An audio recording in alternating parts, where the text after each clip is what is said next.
Delmarva Studios proudly presents The Weekly Retro, starring Gunnar and George. The Weekly Retro is a podcast that takes a lighter look at life, from the 80s to today. We talk about classic music, classic TV, and classic movies that we all loved growing up. We also talk about how life has changed over the last 40 years, for the good and not so good. Send your questions, comments, and concerns to theweeklyretro@mail.com. Without any further ado, here are your hosts, Gunnar and George.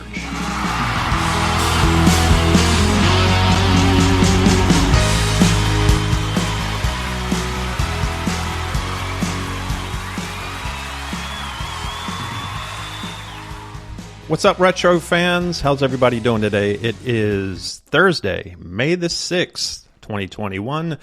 From the Mid-Atlantic coast, I am one of your hosts in Dover, Delaware, George Hobbs. And on the northwest side, we have... Gunnar, what's going on, George? Man? How you doing, bro?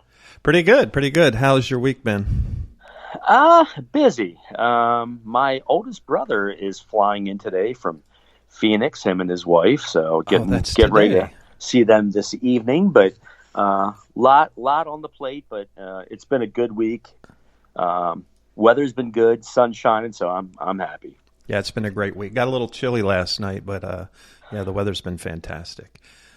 Before we get started, don't forget, folks, theweeklyretro.com is your one-stop shop for classic video games. All of our audio and video, our songs of the week, movies of the week, and much, much more. Check it out, theweeklyretro.com. Send your emails to theweeklyretro@mail.com, theweeklyretro@mail.com. Lastly, we are on Twitter now. We are tweeting away at The Weekly Retro. We appreciate all 8 followers we have so far, so we appreciate that. Let's get right to it. Gunnar, what do you have for this day in retro history? All right, so I am going to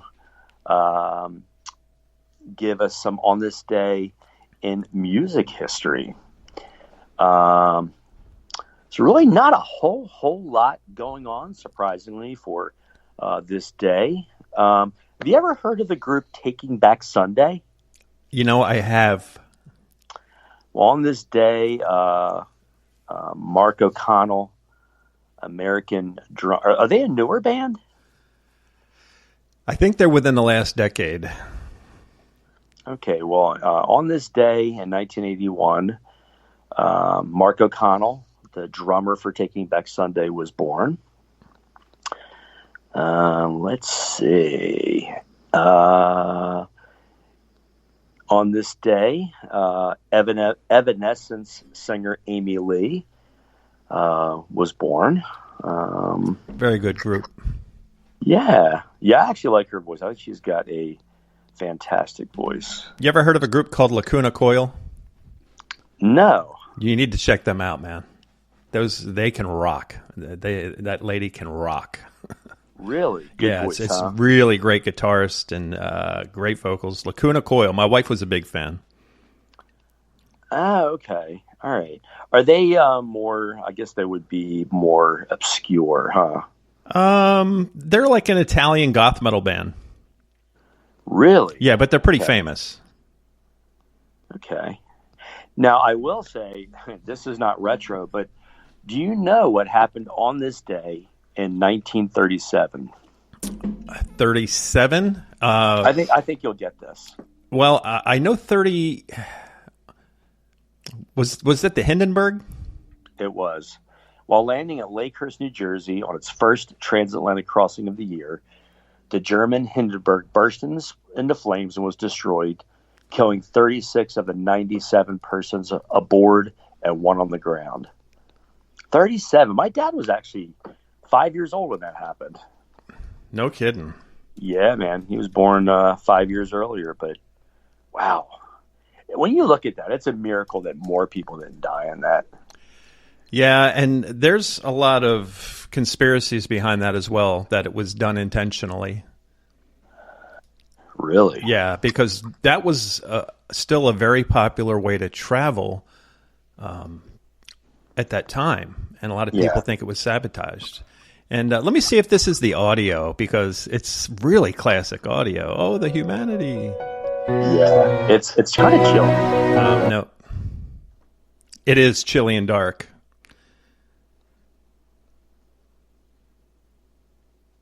Are you there? I'm here. Oh, okay. Where did it happen again? Give me a second here. It happened in Lakehurst, New Jersey. Yeah, I thought it was New Jersey. Which actually, I don't think that's all that far from where you and I are. No, it's probably 2 hours. Okay.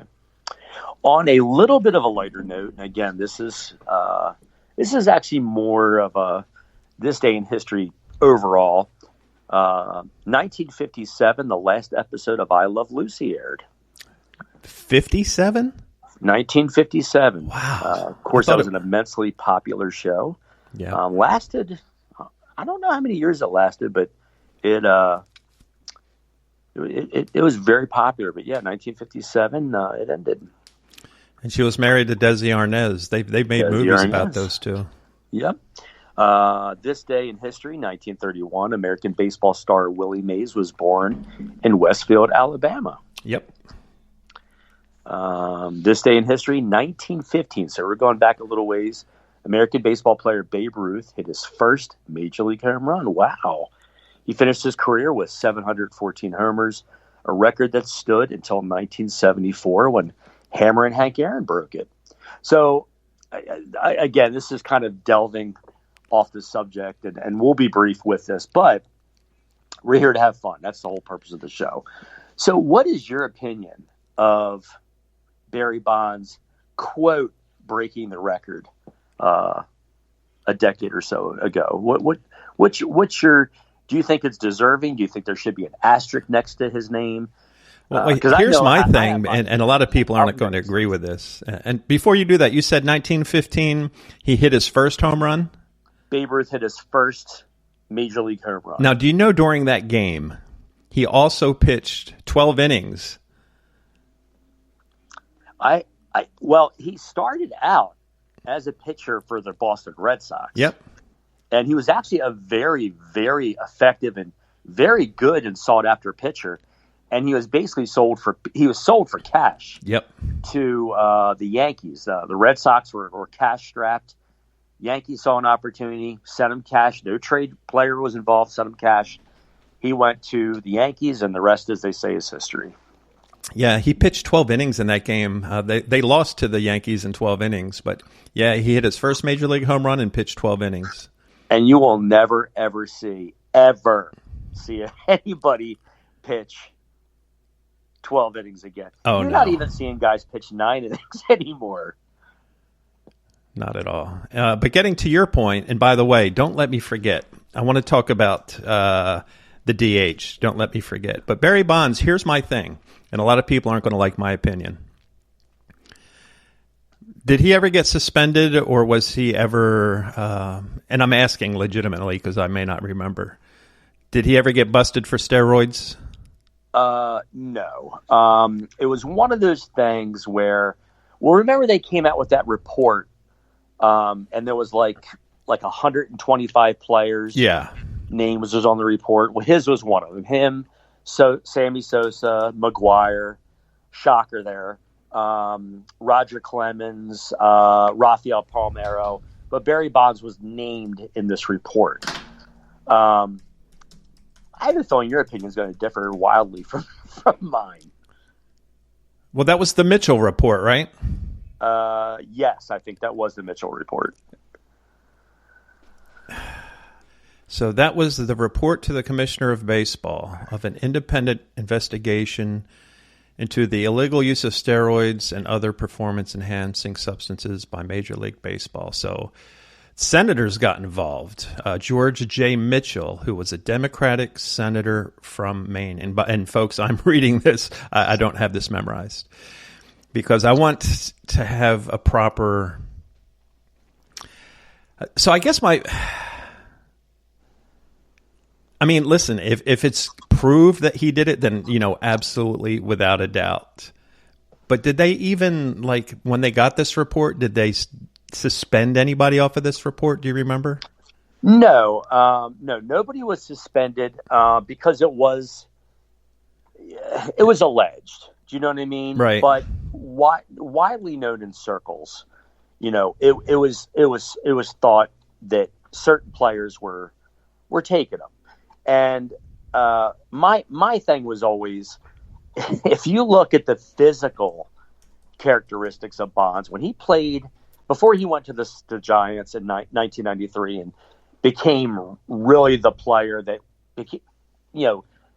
gave him his legendary status.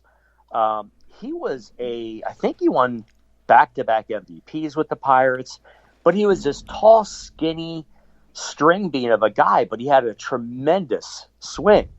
He was just so talented in the outfield, at the plate. And then when he went to the Giants, I think he won another MVP. But then the guy's head got as big as a freaking melon. His upper body was like 8 sizes bigger than what it was. And I'm sorry, 75 home runs in 1 year. Come on. But again, that's my opinion. But I think for me with the whole steroid era is people are argument as well. Back in the 60s, a lot of the players were taking greenies and they were taking different amphetamines to make themselves an all-around better player. For the players that were good and then got great on steroids, doesn't make it right, but they did that. But when you take players like Alex Rodriguez and Barry Bonds and Roger Clemens, who are already at the top of their game and performing head and shoulders above everybody, and then you cheat to make yourself even better. To me, I liken that to an honor roll student who's on the dean's list cheating on a final exam. It's the same thing. Yeah. But again, that's my take on it. I don't think that anybody who cheated, and there's no way you'd be able to prove it. There's no way. I mean, they've all denied it. Roger Clemens went through his massive court case. But I mean, there was all kinds of, documentation.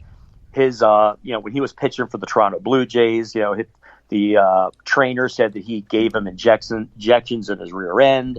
So who knows? You know what I mean? But that's my opinion. I just think it takes away from the game. But when you have players that were, so great already and winning Cy Young awards and winning MVPs and all in a short period of time, and then you take steroids to up your game even more, I have a hard time with that. Yeah, I agree. At the same time, I think baseball's responsible as much. They turned the other way. You can't tell me during that 98 season, even my dumbass, and when I was living in, where was I in 1998? I would have been in Louisiana. I remember watching that whole season with McGuire and Sosa. And I'm like, yeah, these guys are juiced. I knew that. I was watching it. But baseball chose to turn a blind eye. I agree. Not enough was done to police it, combat it, and make those that were responsible, and even the people that were supplying this, they knew all this. They knew where this stuff was coming from. But yet, to me, they just, like you said, they turned a blind eye. And the thing that kind of irritated me, and then we'll get off the subject, but the thing that really got to me is Rafael Palmeiro. If you look at his numbers, he is one of only, I believe, 3 players in the history of the entire sport. So you're talking 50 years. He is one of only 3 players to have 500 home runs and 3,000 hits. And in his last season, he tested positive for a performance enhancement. And he said it was a cream, like a topical gel that he put on his skin. And because that happened so close to the end of his career, he didn't meet the necessary threshold to make eligibility after his first year. So if you don't meet that eligibility, you're off the ballot. But yet you have Roger Clemens and Barry Bonds, who were next year's their last year to get a shot at the Hall of Fame. Something stinks about that with me. And it's how society is today. There needs to be a level playing field. What's fair for one should be fair for somebody else. But that's all I have to say about that. Yeah, I don't like the way the Baseball Hall of Fame works. Baseball writers should have nothing I mean, absolutely nothing to do with who gets into the Hall of Fame. It should be a combination of, and here's my thing. Anytime you do something like that, you should have people who are already in the Hall of Fame. You should have, a select committee, and then hell, you could even do a fan vote and some kind of combination. It doesn't have to be a fan vote, obviously, but it's getting not getting the fans involved is in that who put the money in their pockets. Yeah, and, absolutely. Fill these owners' pockets. I mean, the fans are the lifeblood. But you're right, George. You hit the nail right on the head, buddy. I mean, there needs to be like a separate committee. These writers, who many are so biased. Yeah. Do you know what I mean? And you can't tell me, and again, this is probably favoring Barry Bonds, but because he was such a jerk in his playing days and wouldn't give interviews and was basically kind of I hate to say it, he was a jackass. I mean, he really soured a lot of these interviewers and writers, and I think that actually comes into play with this too. Absolutely. 100%. All right. So, yeah. Can I touch on one more thing before we move on? Yeah, absolutely. I knew the 1996 season is what led me to believe that people are on steroids, because I was working in Baltimore briefly. Maybe it was 95, but I just remember in 96, right before I went into the Army, that Brady Anderson, nobody knew who this cat was. And all of a sudden, this guy, he had over 100 RBIs, 50 home runs, which, listen, in 96, 50 home runs was incredible. Oh, it was unheard of. Yeah, absolutely. And I looked at him. I was like, well, his veins has veins and his muscles have muscles. And I'm just like, if it smells like a duck and it walks like a duck, it's probably a duck. And that's when I kind of started to believe that there was nefarious activities about baseball. Well, and the thing, you bringing him up, which is funny, he was actually a likable guy. Yeah. If you remember, very likable guy. He was popular in the city of Baltimore and the circles of baseball. But you're right. He had muscle on muscle. His pinky had muscles.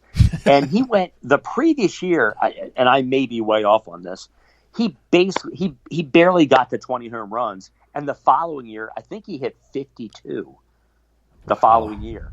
Like that, at a time that was unheard of. So unbelievable. Yeah, him, and there was one other guy who I couldn't think of that just had a crazy, I think it was Luis Gonzalez. Yeah. He was a writer too. I actually thought you were going to say he also played for the Orioles, but he played for the Indians before that. Oh, yeah. You know who I'm thinking. I know exactly who you're talking about. Hang on.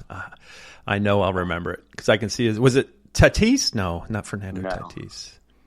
I can't remember. But yeah, so that's our baseball knowledge check for the day. My final this day in history, 1915, a German submarine sunk the Lusitania, a British ocean liner, indirectly contributing to the entry of the United States into World War I. Really? Yeah, and that was actually one of the sister ships to the Titanic, which famously sunk in 1912. But then the third one actually survived. I think it was the Britannica, and that eventually was retired from a passenger cruiser to a medical ship. Yeah, and was in service till the 1950s, I believe. Do you know the story because those three ships are known as the Olympic series? Yes. Do you know the story behind the Titanic and the swap and the insurance claim? No. So you said the submarine hit the Olympic, right?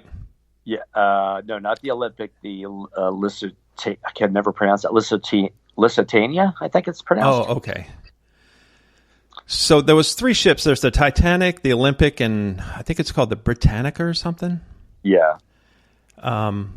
So what happened was the Olympic, the captain who rowed the ship, he was not a good captain, and they collided with a British Navy vessel. and it was brand new. It was the Titanic sister ship. It looked exactly like the Titanic with like the windows were different, a few very, very minute details. So they had a big ruling, and it turned out the insurance company was not going to pay for the damages because it was their fault.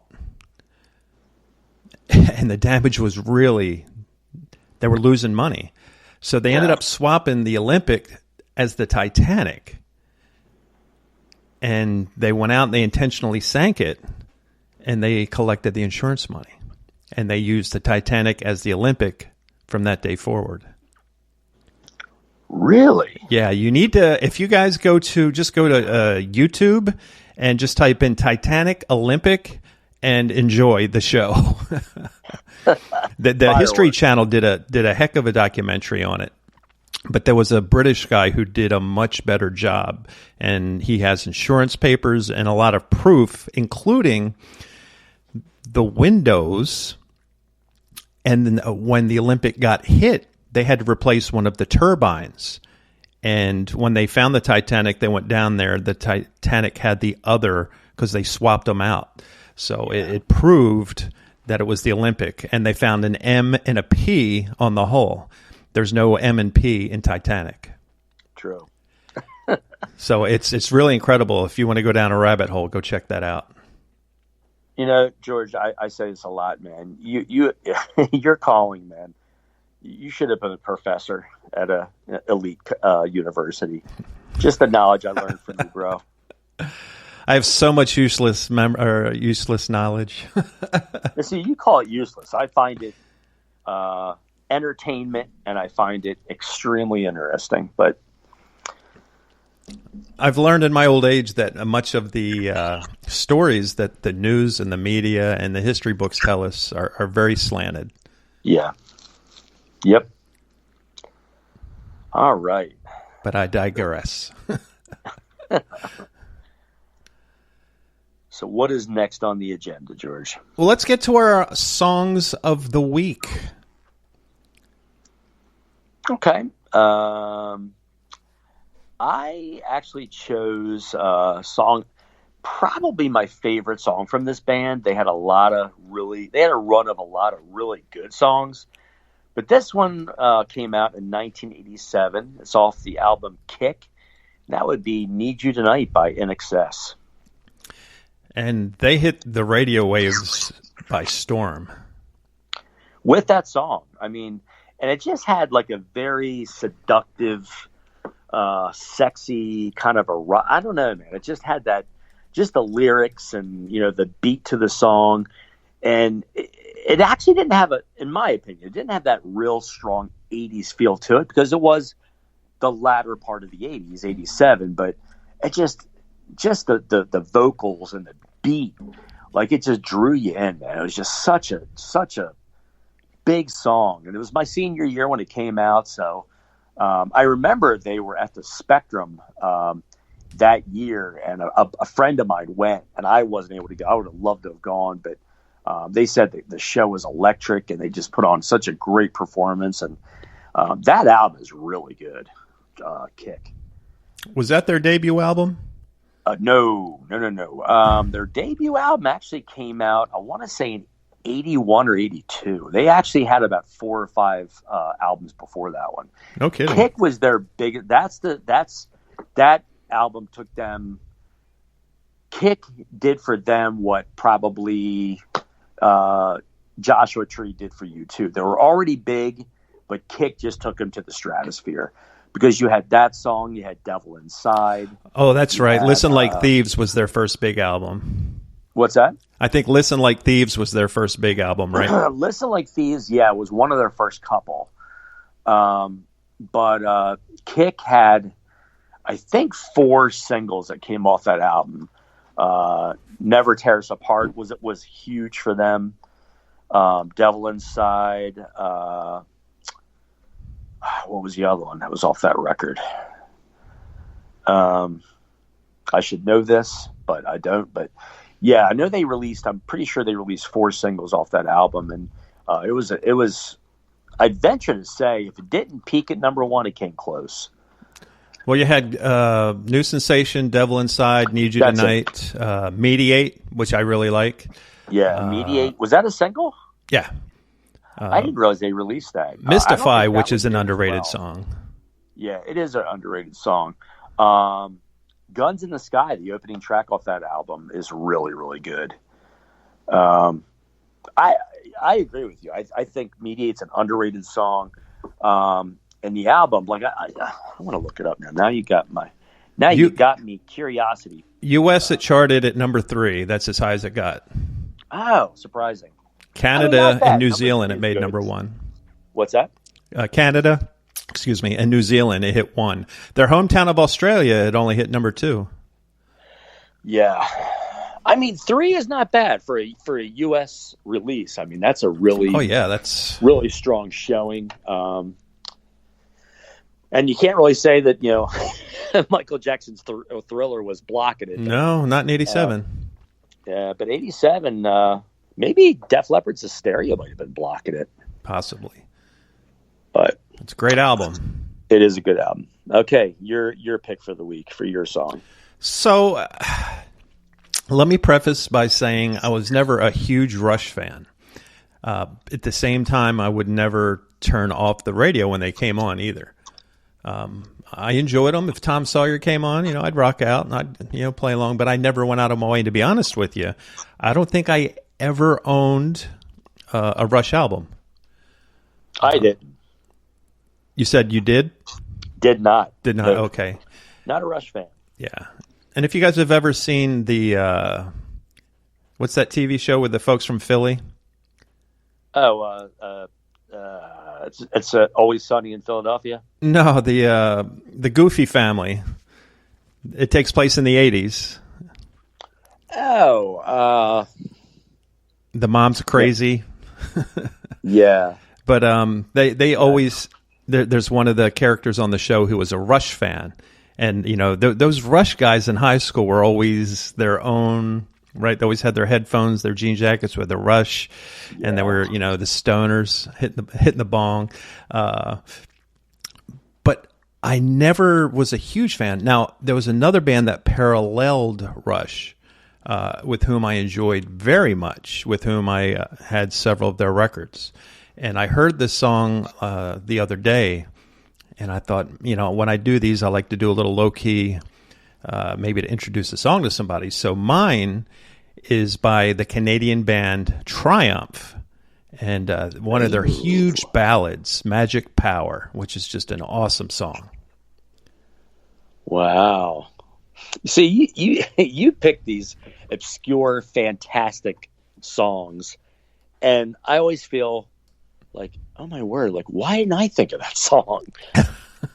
Like last week's pick for you was awesome. Triumph. Yeah, they were kind of a flash in the pan band, weren't they? No, they had a long career. They're one of the best-selling. I think they're the second or third best-selling Canadian, or not? Well, yeah, Canadian music in history. They're behind Rush, but man, they've put out how many? Let me see their discography if I can find it real quick. Let me see how many albums they put out. 1, 2, 3, 4, 5. Yeah, they were around from 76 to 92.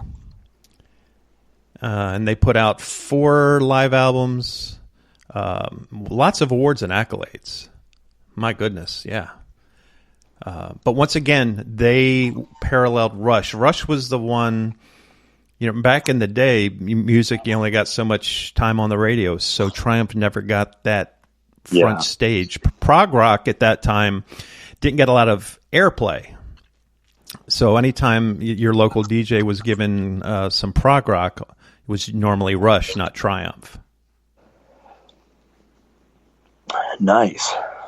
But a huge fan. Both of those songs can be found on theweeklyretro.com. Click on Songs of the Week, and both songs are there in its entirety to enjoy.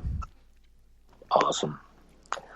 All right, so while you've given your song, I'll let you go ahead and do your movie of the week. So my movie of the week, and I actually just watched a lot of parts of it again this morning, and it's done so well. And it reminds me of when I truly enjoyed baseball, and it's Major League, 1989. Yeah, man. The the scene where Willie Mays Hayes goes up to the manager. He says, "Man, it's in my contract." He throws it on the floor and takes a leak on the contract. Yep. Oh, dude. I love it when he wakes up and he's outside in the parking lot on his cot. That is a great, great movie. Yeah. Oh, man, like, just well done. Like, really well done. And, it kind of gave Cleveland Indians fans that, fictional hope of, a contender. But because if you remember, man, that was when the Indians were in the midst of like a atrocious 40-year losing streak. Just atrocious. And it's really sad. If they could have had a break or two. Weren't the Indians one out from winning the World Series? In the, I want to say the 96 World Series against the Marlins. They were leading and going into the ninth, the Marlins had the last at bat. One of the few series that ended with the home team batting. Bottom of the ninth, Indians were up, Game 7, and they tied it.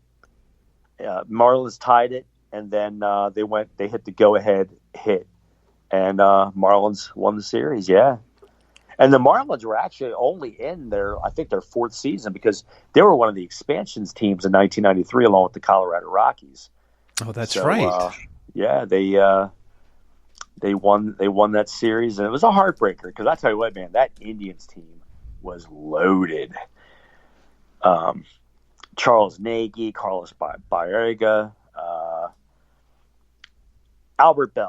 That was the guy that I told you before played for the World that I couldn't remember. That was just knocking the cover off the ball.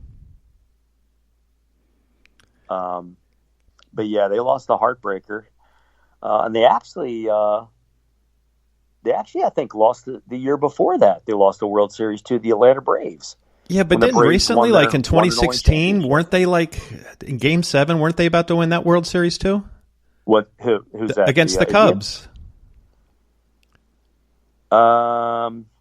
They had so many near misses. I lost track, to be honest with you. They were the great team that never was. Yeah, that's right. Game 7 was 8-7 victory in 10 innings. The one when the Cubs beat the Indians in 2016. Yeah. They said it's considered one of the greatest World Series games of all time. Yeah. Yeah, the Indians, I tell you what, man. I tell you another team that was great that could never win the big one. That was the Texas Rangers back around 2010, 2012, bro. 2012. I remember watching that game. We had just moved to Texas, and that kid, David, the third baseman, 2 outs, 2 strikes, and that guy hit a ball off the wall. Talk about pressure and coming through in the clutch. I was just shocked, dude. Yeah.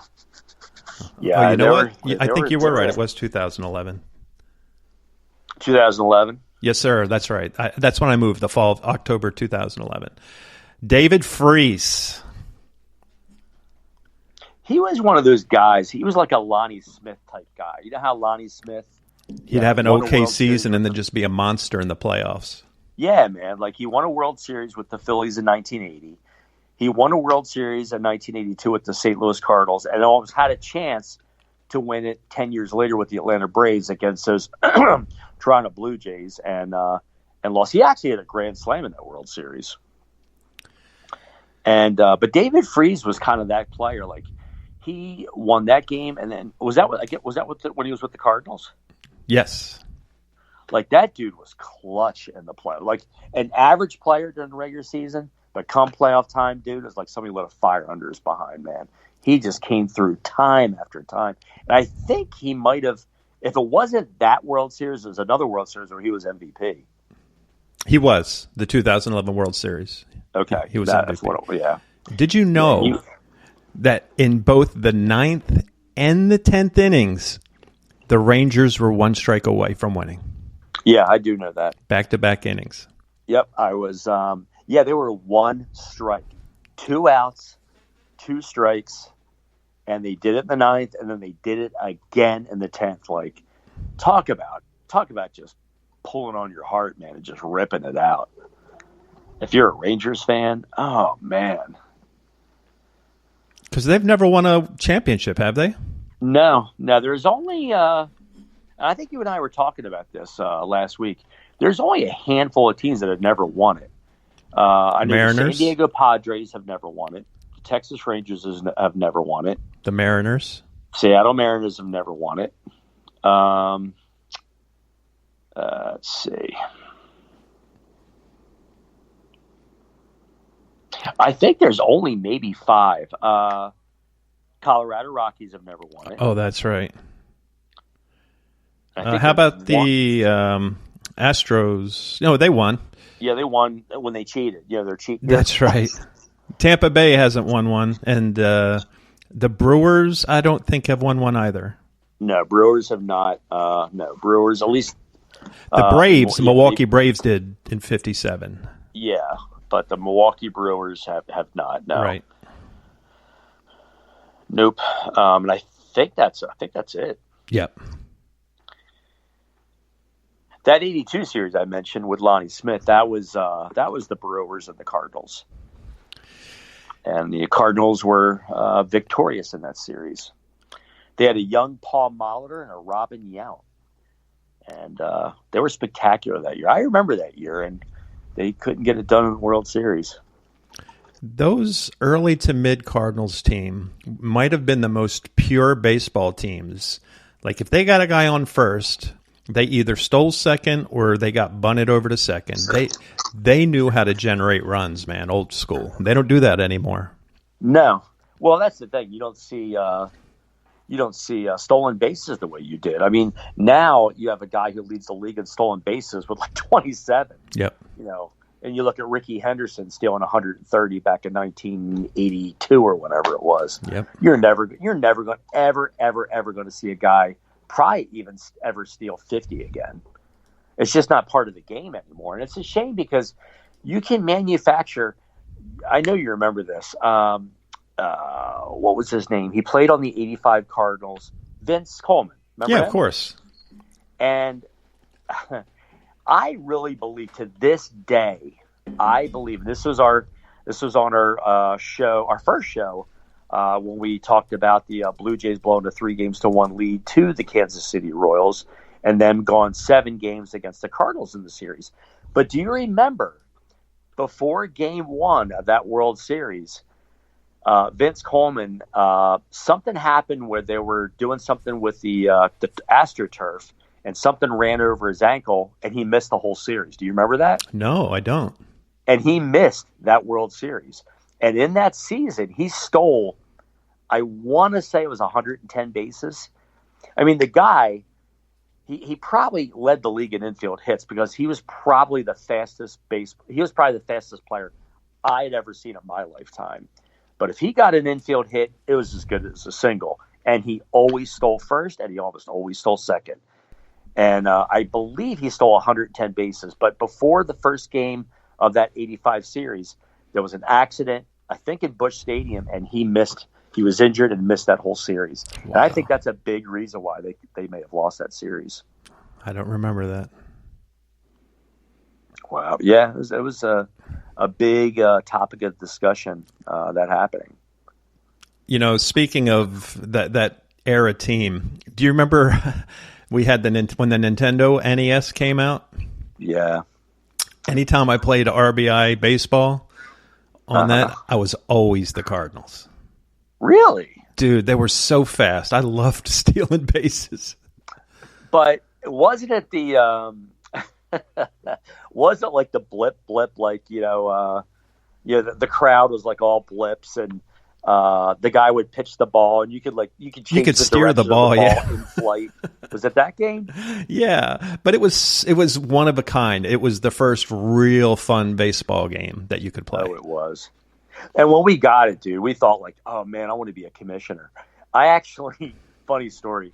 When I got that the year I graduated, I actually went out and bought was it the Super NES or NES? You got the regular NES. You're talking about the Super? No, just the regular. Okay. So, yeah, when the NES came out, I used the money that I got from graduation, and I went to Toys R Us, and I got the NES system, and I bought RBI Baseball. And I went home and locked myself in my room and played it for 8 hours straight. Yeah, we played that one. You got yours right around the same time. Yeah, absolutely. But what was the game? What was that basketball game we always played together? Double Dribble. Double Dribble. Is that what it was? Yeah, that's right. Like a guy would do like a slam dunk. Yeah, and then double dribble. But you know what? Nothing tops Tecmo Bowl. Oh, dude, I still have it on PlayStation 4. It's available, or 3 or 4. I have it. They have a classic version, then an upgraded version. It's the best. Bo Jackson, you play as the Raiders. You never lose. Well, you and I spent many an evening up until 11:30, 12, 1 o'clock in the morning at your house over there in off Kirkwood Highway playing the heck out of that game. Yeah. And there were some epic battles. It was just great. And then Tecmo's Super Bowl came out, and that just took it to new levels. Oh, man. I was always the Broncos, and I think were you the Eagles? I'm sure I was the Eagles. Randall Cunningham going crazy. Yeah. Good time. We go off topic, but you know what, man? We're here to bring back memories and, bring up, like I said, the greatest decade of our lifetime. That's right. Those were the days. So that was my movie, Major League, just a classic movie. And real quick, if you look at that cast, listen to this. Tom Berenger, Charlie Sheen, Corbin Burnson, Rene Russo, Bob Uecker, who was the voice of the Indians, who was actually the voice of the Brewers? Milwaukee Brewers, yep. Wesley Snipes, Steve Yeager, Pete Vukovich. So there was some baseball players too. Just a star-studded lineup, a great movie. I was fortunate enough to watch it in the theater. How about you? Did you see it in the theater? I did, yes. I would tell you, I probably did more movie watching in the 80s than I have. In fact, there's not even a think. I know. I watched more movies. Every flipping movie that I wanted to see, I saw in the theaters in the 80s, which brings me to my movie. That was 1987's The Lost Boys. What a great Saw it in movie. the theater, loved it from opening to finish. Just a great. I like vampire movies anyway. That's my thing. I love that kind of movie. And it kind of had a comedic feel to it. Tried to be serious, but just a great movie. Great special effects, and very eerie moments. Good storyline. So how about you? What was your thought on that movie? So that has a special place in my heart for me because I actually saw that in Fort Leonard Wood, Missouri when I was in AIT. We had a weekend break, and I hadn't seen a movie in months, obviously, because I had 2 months of basic training. And then we got our first break about halfway through. So I probably, when was it released? Let me look here. It was 87. released. I just don't know the month. July 31st, 87. And,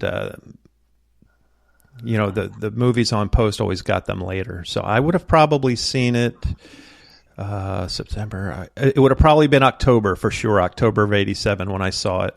And it was just nice that brought me such a sense of normalcy after, being in basic training and stuff.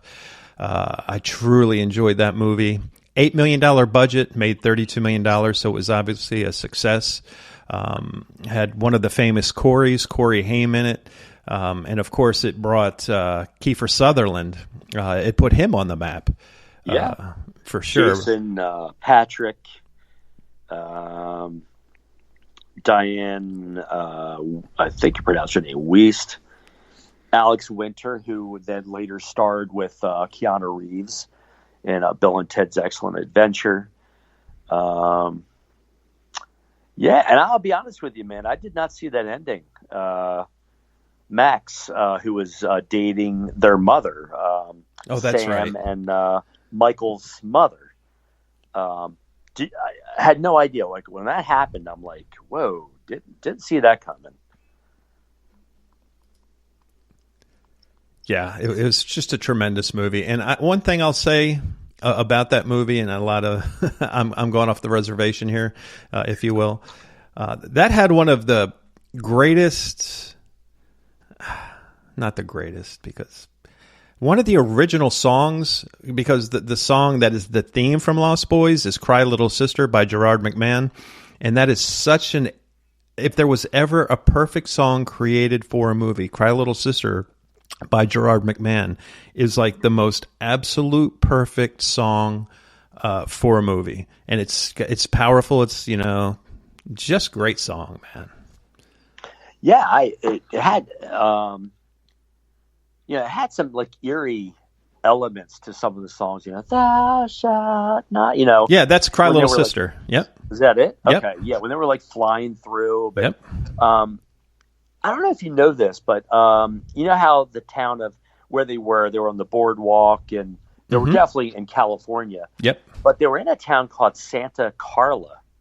That town does not even exist. Did you know that? Yeah, many movies, even Jeffrey Bruck, what's that guy's name? The big director. Anytime he does a movie, he has this fictional town that's got like a Spanish flavor to it.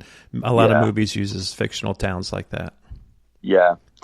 And then, Corey Haim and Corey Feldman collaborated on quite a number of them. They did, that was our first movie role together, was The Lost Boys. But then they did, I think, was it Dream a Little Dream? That sounds right. And then they did, what's the one with the License to Drive, I think? Yeah, we have that movie on Blu-ray. We love it. Yeah. And then there was the actors that should have been or could have been in it, but didn't actually get hired for the role. Rob Lowe, who was big, was coming off St. Elmo's Fire. He was intended to be in that movie, and Ben Stiller was supposed to be one of the Lost Boys, one of the vampires, but that didn't come to fruition. So the things you figure out. But you're right. Cry Little Sister became a pretty big hit. It reached number 15 on the Billboard 200 list. Did it really? Yeah. Yep. Wow. Yeah. So, and it actually, in the last fact, it inspired one of the best vampire shows of all time, which became Buffy the Vampire Slayer. Oh, no kidding. Yeah, that came out in the early 90s, right? Yes. Maybe 90, 91.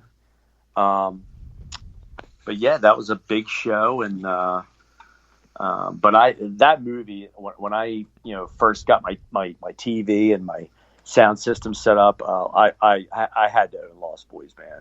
Just a great movie. It's a great movie and such an underrated soundtrack, man. If you don't have it, get on eBay and get that soundtrack. It's got songs from INXS, Lou Gramm, Roger Daltrey, Cry Little Sister, obviously, which is just the greatest, creepiest, powerful song. Beauty Has Her Way by Mummy Calls. Just so many good songs. Oh, yeah. Yep, great. I agree. Great soundtrack. Yeah, awesome pick, man. I think both of those songs totally encapsulates the 80s, man. Yeah, I would agree with you there. And I would venture to say Major League was one of the last great movies in the 80s, because it was, towards the end of 89. Is that when that came out? I was thinking 80. Yeah. I always think it's 87, right. But it didn't come out till 89. Wow. So we were talking the other day, kind of switching gears a little bit. What would you say your biggest WWF memory would be. Now, WWF or wrestling? Yeah, not WWF. WWE. Before it became, because you had the whole, they had to change the name from WWF to WWE because you had the Worldwide Wildlife Federation and all that. So, well, my biggest wrestling memory was the WCW memory. So you were definitely big. I was WCW guy too. We'll do this as an honorable mention because I'll honor your question. But when Hulk Hogan turned heel in Bash at the Beach '96, and I need to put this video on the website. Everybody in the crowd threw their beers or their sodas at them. I have never seen so many people so angry about something that was obviously, predetermined, if you will. But the crowd was so angry, and everybody was throwing their beers, their sodas, legit. I've never seen that much heat on a wrestler. But as far as WWE or F, does like Mick Foley era qualify? Yeah, absolutely. You got to go with Undertaker throwing Mick Foley off the cage, and then him getting back up and getting thrown through the cage onto the mat. I remember that. I had actually forgotten about that. That might have been one of the most epic matches. The fact that guy got up and continued to wrestle is just beyond me. Yeah. I mean, of course, you can say it's scripted, it's all rehearsed, and these guys are athletes. They work on it hours and hours. And hey, speaking of which, do you remember watching it back in the early '80s, Saturday mornings on like Channel 29, and they would give that little thing at the beginning, like, these are professional athletes. Do not try this at home. Yep. Do you remember that? Absolutely. Every Saturday morning, I think it was at 10 a.m. It was at 10 a.m. And so, I had forgotten about that with Undertaker. Like, that was right when he was really cementing his place in the WWF, correct? Yeah, and Mick Foley put him on the map for doing that. Yeah. That was Hell in a Cell, I want to say 97 or 98. Wow. Yeah, I would have to say my biggest... And this is going to be a cliche. Like, this is going to be like such an obvious one. But I would probably say it was when Hulk Hogan beat the Iron Sheik for the WWF Championship. That would have been 82 or 83. I think it was 83. Because what happened was Backlund, if you guys really remember, Bob Backlund was the champion for a long time. Back in the day, people used to hold belts for several years. Yeah. Bob Backlund, it's just a bit of back history. Hulk Hogan was huge in the Minnesota. I don't know why I can't think of the AWA by the Vern Gagne family. He was huge, and a lot of the people that you saw later in the WWF came from there. The Mouth of the South, all these big names, Roddy Piper, they all worked in Minnesota in the AWA. Well, Hulk was gotten so popular, he wanted a huge contract. Vern Gagne, he didn't see the future of wrestling like Vince McMahon did. So Vern Gagne refused to pay him. Vince saw, he could look at him and say, that guy's going to be a star. He paid him.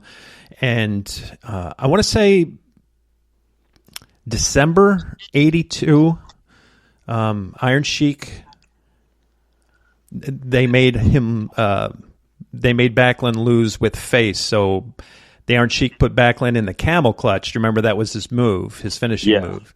And Backlund passed out. He didn't tap out. So they put the belt on the Iron Sheik. 1 month later, January of, I think, 83, Hulk Hogan obviously beat him. So, the Iron Sheik was just a transitional champion. But, yeah, the place went nuts. There's video on YouTube of him celebrating. They're pouring beer on him. Andre the Giant shaking his hand. Hulk Hogan's father was there on camera the night Hulk Hogan won the belt.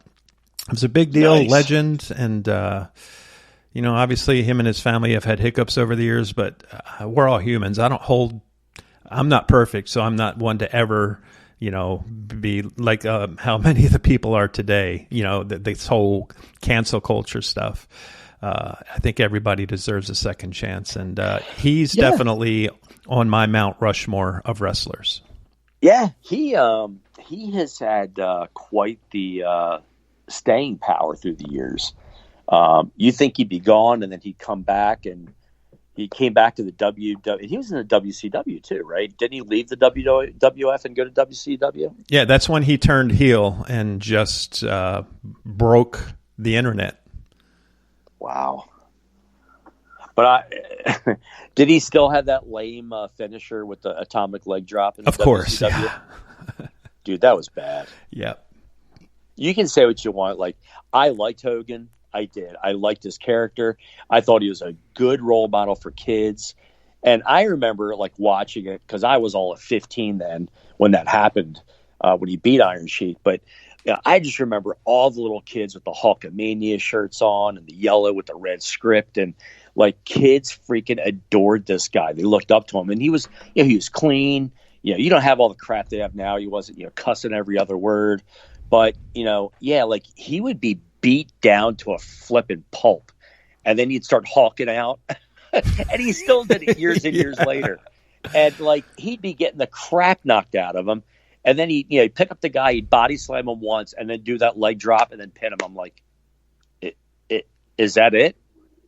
There's nothing more? But just an observation. Yeah, it was great. He knew his character had run its course, and he made the choice to become a bad guy, and it really paid off because, man, WCW outdrew WWE for 86 weeks. 86 weeks, they had much higher rate. They used to have ratings in the 8s and 9s, which is just unheard of today. If you can get a 1 share on cable now, you're really doing good. They were getting 8 and 9 shares. I mean, they were making bank. We're coming up on the 60-minute mark now. I think now would be a great time to take our comedy break. And then we'll come back on the other side. Gunnar, I wanted to talk about WrestleMania 1. Because there was the first big correlation of rock and wrestling that kind of came together. I think we were in 10th or 11th grade at the time. It was March of 1985. So I wanted to hear your memories about Mr. T and Cyndi Lauper and the WWF, how they all came together. How's that sound? Yeah, sounds good to me. All right, guys, we have some classic Jerry Seinfeld from the mid-'80s. Actually, I think this is from '83. This is Dogs Want to Be People. Don't go anywhere. You're listening to the Weekly Retro with George and Gunnar. I never had dates, of course, when I was a teenager. It didn't happen when I was a teenager. I used to go out with my dog. It's true. You ever do that? Saturday, Sunday afternoon, you've got nothing to do. He's generally free. He's always free, just waiting for you. You take him on a doggy date, which is a doggy ultimate, to go to the park with you or go to the beach. He gets so excited because dogs want to be people. And they sit there sometimes just watching you. You ever see that look on his face? He looks like he's thinking to himself, I could do that. And he gets his chance when it's you and him in the car. He sits in the front seat and he thinks, maybe no one will know I'm a dog.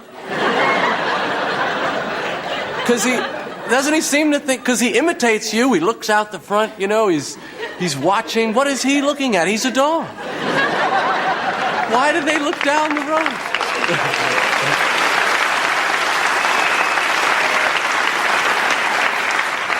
You could drive by anything, 6-car pileup, the only thing he looks at is another dog.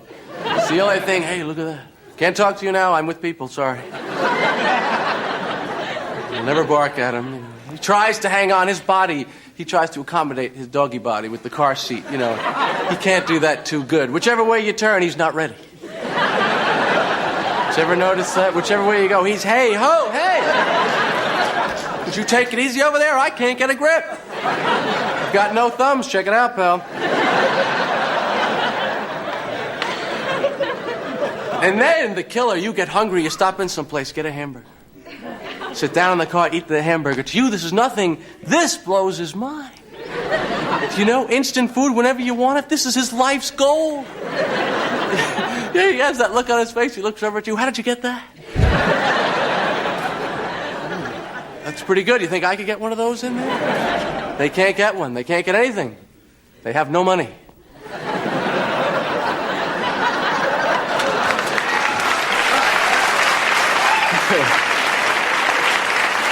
Can you imagine? They spend their entire lives broke. And you know why they have no money? No pockets. That's the reason. They see change on the street, there's nothing they can do about it. Drives them crazy. He says, there's a quarter, I could have used it. If an animal had a pocket, then he could have money, he could advance himself economically, but no animal has a pocket, right? The kangaroo, but he's got short little arms, he can't get in the pocket.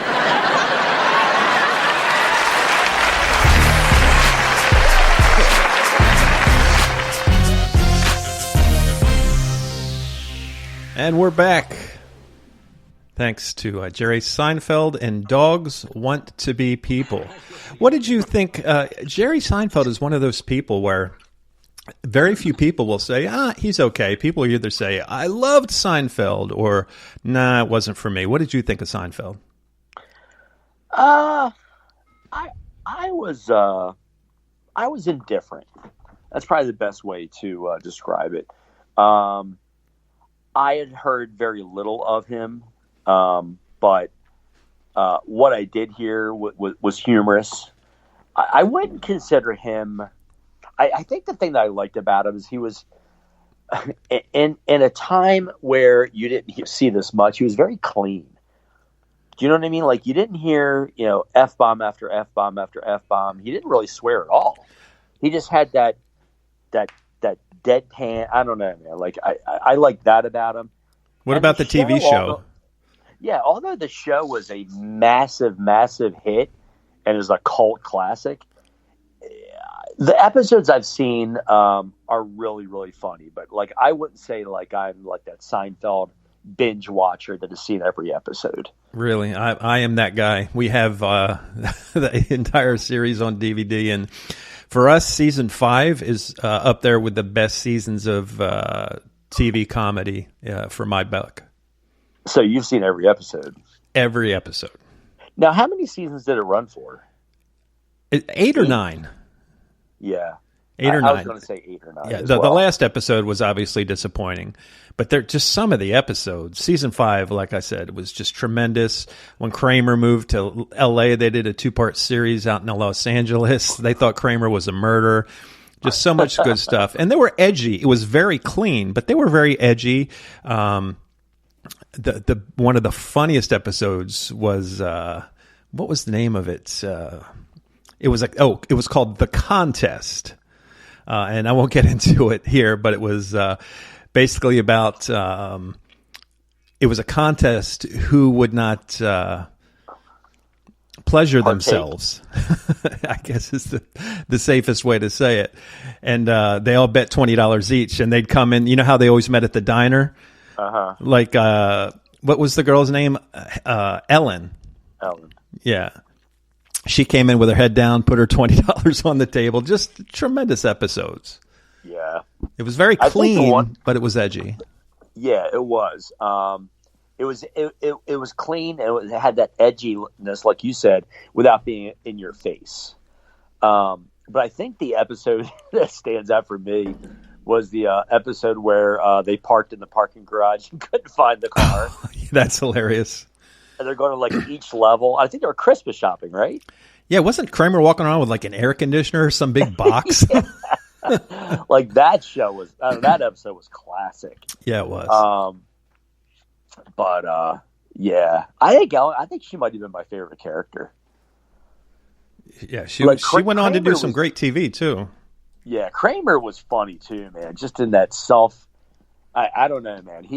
I think he took the show to another level. And it's funny because the show was, Seinfeld, but I always got the feeling he wasn't the central character, even though he was meant to be. You agree with that? 100%. And it was Elaine. I don't know why I said Ellen. I'm such Elaine, an knucklehead. Yes.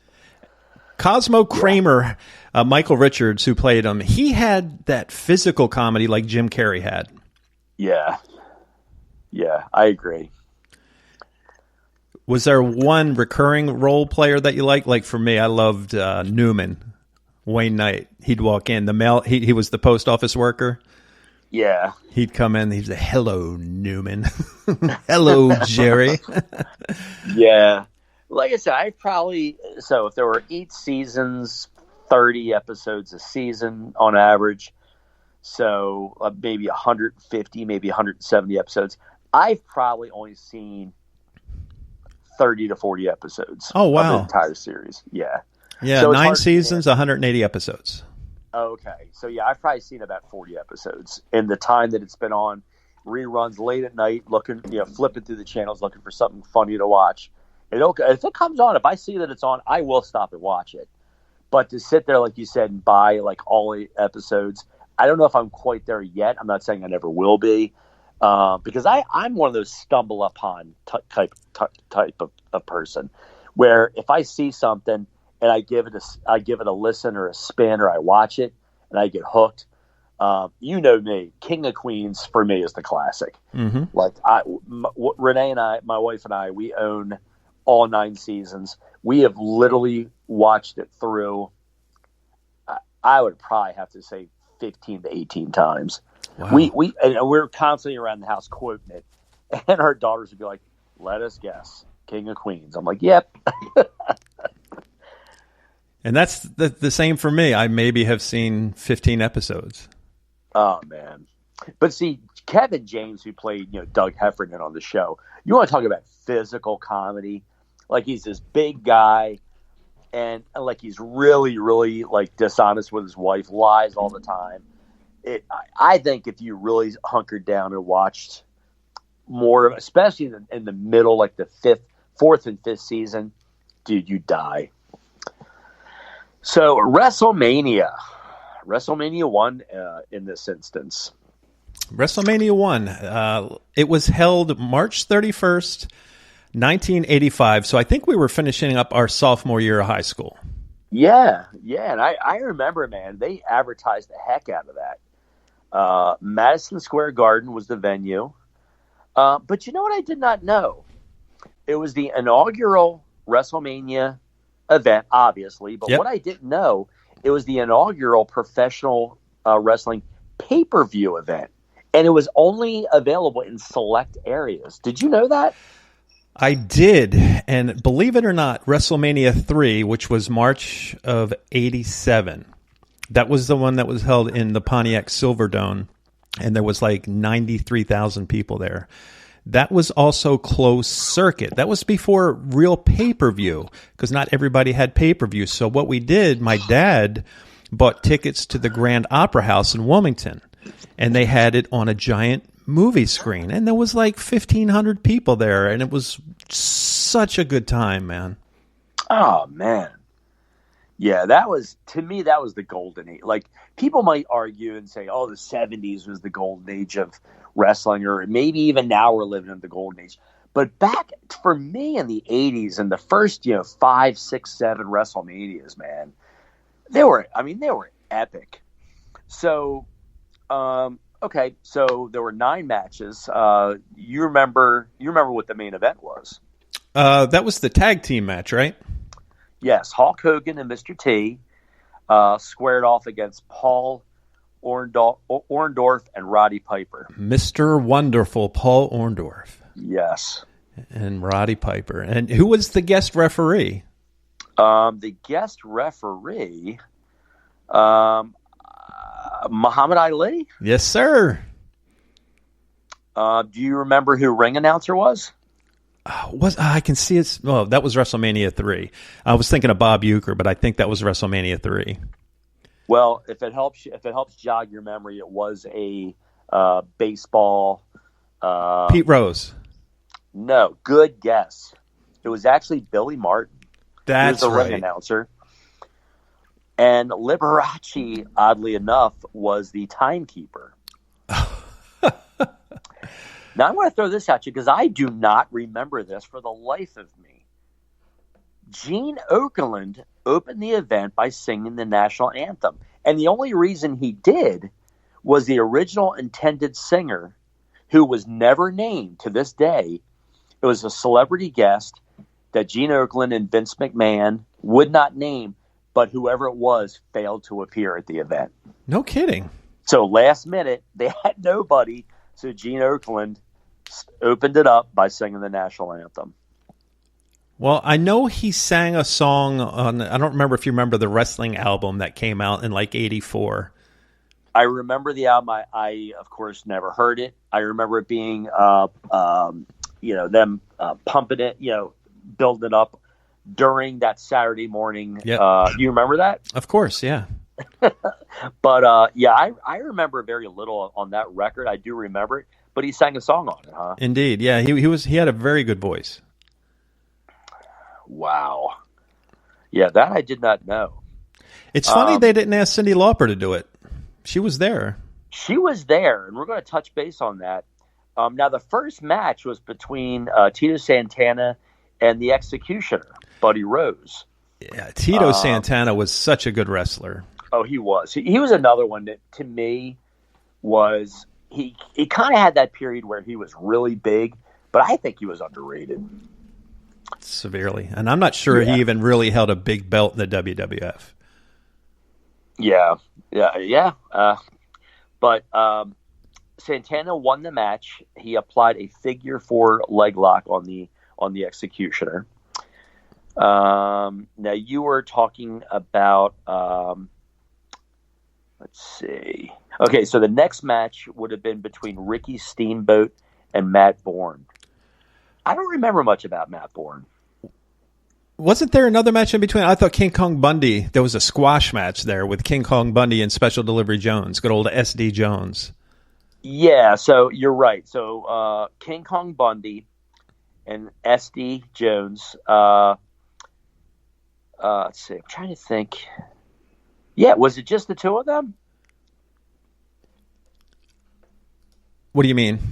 Was it just those two wrestling against each other? Yeah, it was just a singles match. Jimmy Hart brought King Kong Bundy down, and it was a quick. It was like less than a minute. It was a squash match. It was, yeah. So I remember he did a stomach. That was the stomach splash, and pinned him, and it was a record time.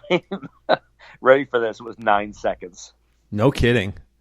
9 seconds. Wow. I remember. Years later, at WrestleMania 32, The Rock defeated Eric Rowan in 25 seconds. Yep, I remember that. Yep. So you're right. You were 100% correct. The next match would have been Ricky Steamboat and Matt Bourne. Yeah, sad story about Matt Bourne. He was the first character to play Doink the Clown. Remember Doink? Yeah. Oh, jeez. Yeah, that's such bad marketing. Yeah, he was a decent wrestler. Just a lot of personal problems. He got booted because of drugs, and he died of a drug overdose about 10 years ago. Wow. Did not know that. Yep. So Doink is in the Great Circus in the Sky, huh? Yep, absolutely. And Steamboat, of course, the trilogy he had with Flair in 88, 89, probably the 3 greatest wrestling matches of all time. I'd put them up against even the recent matches with Kenny Omega in New Japan Wrestling with Naito and Okada. Just phenomenal matches. Love Ricky Steamboat. Super talented. Which was very entertaining, I meant to tell you. Oh, I think I did tell you. Very entertaining. Very athletic wrestlers. It's funny. It's wrestling without the roids. That's what I like to think of it. Like, yep. They got a little bit of size to a little bit of muscle, but you don't have, the guys with no necks and, the arms as big as my torso. And, it just, it was entertaining. It was a 39-minute match, but man, I enjoyed the heck out of it, man. And, just the acrobatics and that finishing move he did on him against Red, man. That was amazing. Man. It was. So yeah, I think I did reach out to you after you sent me that link to watch it, man. I enjoyed it, and I'm going to be watching more of it. That's awesome. I don't think it's as well publicized. I mean, it's It's good stuff. It's only been around for a little over a year, so it's still making it's still getting the word out. Yeah, making its rounds. Yeah, a lot of them guys were in Japan wrestling, and I've been following that for about a decade now, so that's why I kind of followed it into it. By the way, I need to make one correction. I completely forgot. Tito Santana did hold the Intercontinental Championship for a couple years there, back 83, 84 time frame. Wow. I did forget about that. And a lot of those guys from that time are moving on to the, they've passed on. So yep. A lot of them. So the next match, do you remember what the next match was? That would have been Brutus the Barber Beefcake, who I loved, dude. Yeah. And speaking of the greatest memories, I would venture to say that one of the other biggest memories. What was the name of the tag team? The two guys that were just so Marty Jannetty and the guy I just told you had a great match with Ric Flair. The super kick. You said you weren't a big fan of him in the 90s. Yeah, I got nothing. I know there's somebody in their car listening to this podcast right now saying, "Are you guys crazy?" Shawn Michaels. So. Oh, that's going to bug me. Shawn Michaels. Shawn Michaels. Yeah, they were called the Rockers. So they were in, you remember Brutus the Barber Beefcake? He had a terrible windsurfing accident, almost died, broke his face. He would do these segments called the Barber Shop. Yeah. And the Rockers were huge. And Marty Jannetty turned on him, Shawn Michaels turned on Marty Jannetty, gave him a super kick. Remember, Marty Jannetty went through the glass. Yeah, I do remember that. That was huge. So, yeah, it was Brutus the Barber Beefcake versus David Sammartino, who was Bruno Sammartino's son.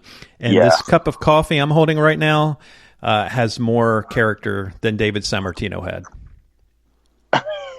Yeah, he wasn't around long. No, he was, fairly athletic guy, but no, you have to be multifaceted to be a successful wrestler. You have to be a good wrestler.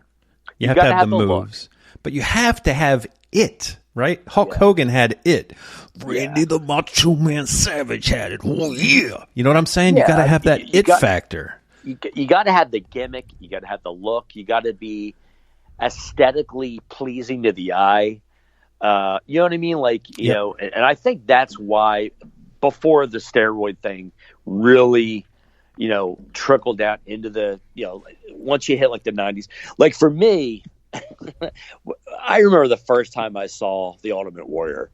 The only word that came to my mind was, roid rage. I'm like, oh my word, this dude is freaking huge. Yep. Like, I mean, this guy had muscle on muscle on muscle. And I was not a huge fan. I don't know if you were. I thought he was a little overhyped. And I really believe, you can say what you want, but I really believe it's what ended up killing him when he. Of course. Because he had just, I think it was the same week, he had been inducted into the WWE Hall of Fame. It was the day after. I was going to say, I knew it was a day or two after, but he was there, and you saw him. He was there for the ringside ceremony. He gave a speech, and they said, though, that after that ceremony, that he was sweating profusely, and he was complaining that he wasn't feeling that great. Yep. And they just kind of, shrugged it off as, you're under these hot lights, you're in front of, 20,000 people, and it was a big deal. And it was the very next day he suffered they said it was a massive heart attack. Yeah. They said he was dead before he hit the floor. But I'm like, oh my word, like the second I saw him, and then I guess there was some kind of controversy. They said it's actually kind of like folklore in wrestling that they substituted the real Ultimate Warrior with somebody else because they said he was a lot smaller. Do you remember hearing about that? Vaguely. I'll have to look into that and refresh my memory. Yeah. And they said that whoever this was posing as the Ultimate Warrior was only he only wrestled for like a couple of matches because people were onto it. So then they brought back the other guy. But yeah, he had a big falling out with the WWE there, and then left, and then he came back briefly, and then he left again, and there was a lot of bad hurt feelings to all that. But well, what happened was, I'm getting feedback. What happened was, he was at one of the pay-per-views, one of the WrestleManias. It might have been WrestleMania 5 or 6. And before his match, he went up to Vince and said, I want $1 million or I'm not going on. He hijacked Vince McMahon. And that's one person you don't play ball against. Yeah. So Vince ended up paying him, but he was done with him shortly thereafter. To me, he was a one-trick pony when he first came on. I thought it was cool. I thought I was happy to see him. He beat Hogan in WrestleMania 5, maybe. And, because Hogan was going to make that movie. He was leaving to make the movie. So I was relieved because for me, Hogan has run his course. I was getting tired of his gimmick. But, the same thing, man. It was like, okay, let's find someone else because this guy is, couple clotheslines, pick you up, drop you, and then 1, 2, 3. Wow. Yeah, the whole press that he did over his head that he just dropped. I'm like, again, like that's your finishing move. Like you're dropping a guy who weighs 280 pounds, 300 pounds on a very forgiving, ring mat. You know what I mean? Like it has a lot of give. Yeah. And then you pin him? Like, are you kidding me? But that Brutus Beefcake David Sammartino match, I remember it was way too long.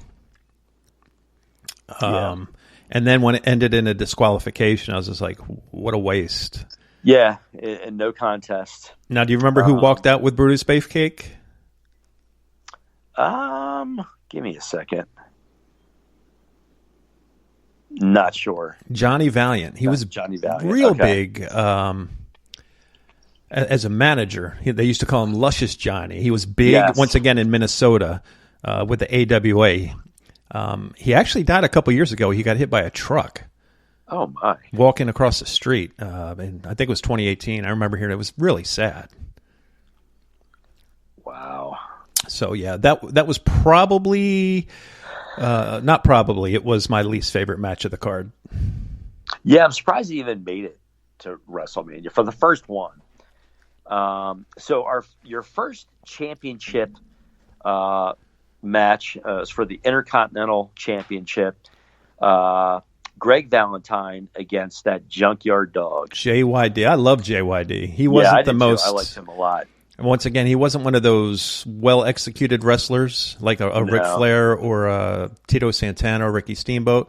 But he had it, man. He had it. He did. And Valentine is funny. Like, if you see him now, 35 years later, other than some wrinkles, he looks the same. He looks exactly the same. He's got the bleach blonde long hair. It's a little thinner. But, he's still that short, stocky kind of guy. He's actually a born-again Christian. Yep. And he actually tours for young people and goes around with Ted DiBiase, who I didn't know until recently was a born-again Christian, and preaches. Oh, yeah. He came out with a movie last year. Have you seen it? It's on Amazon Prime. No, I'm going to check it out, though. It's amazing. Both. Yeah, I liked Valentine, and I always liked the $1 Million Man. So... I've got a quick story for you, though. Yeah. A Greg Valentine story. They used to come... WWF used to come through Wilmington back in the early 80s. I remember. And my dad got us... we were second row. And, they used to tour in armories and fire halls and stuff like that. It was somewhere in Wilmington. It was a small, maybe 1,200-seat place. But we got second row. And Greg Valentine was in the main event. I don't remember who he wrestled. It was probably 81 or 82. But Valentine was trying to get away, and he had his back to us. And it might have even been JYD or somebody like that. But the wrestler pulled Greg Valentine's wrestling trunks down, and his ass was sticking out. You know how the wrestlers are all tanned, and then they have his big white butt sticking out. And my sister, with her face, it was so hilarious. All these little kids, my dad's like covering up her eyes. It's just one of those moments you laugh about. The whole place, obviously it was a scripted moment, and everybody laughed. Just such a good time, man. Was this Rachel?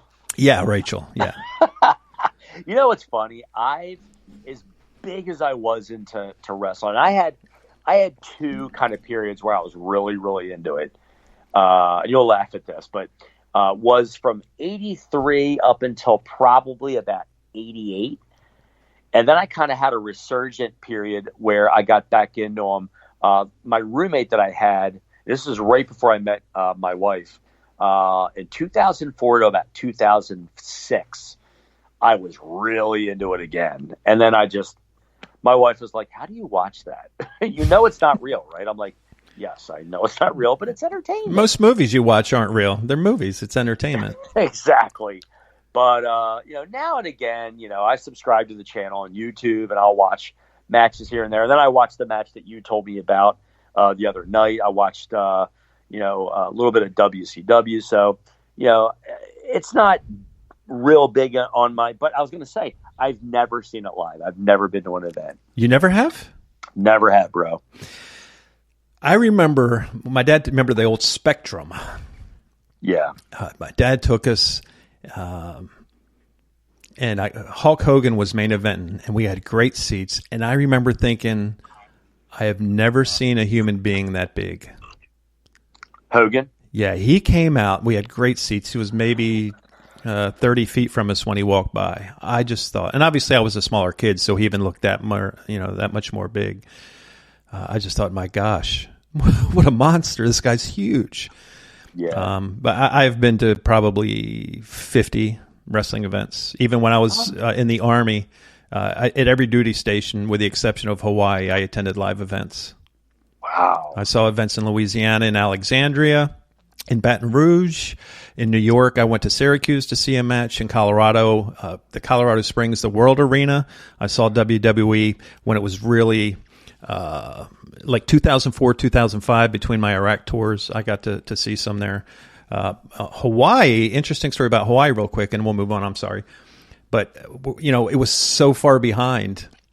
They had a place called the Sports Dome. It had like 30 big screen events during football season.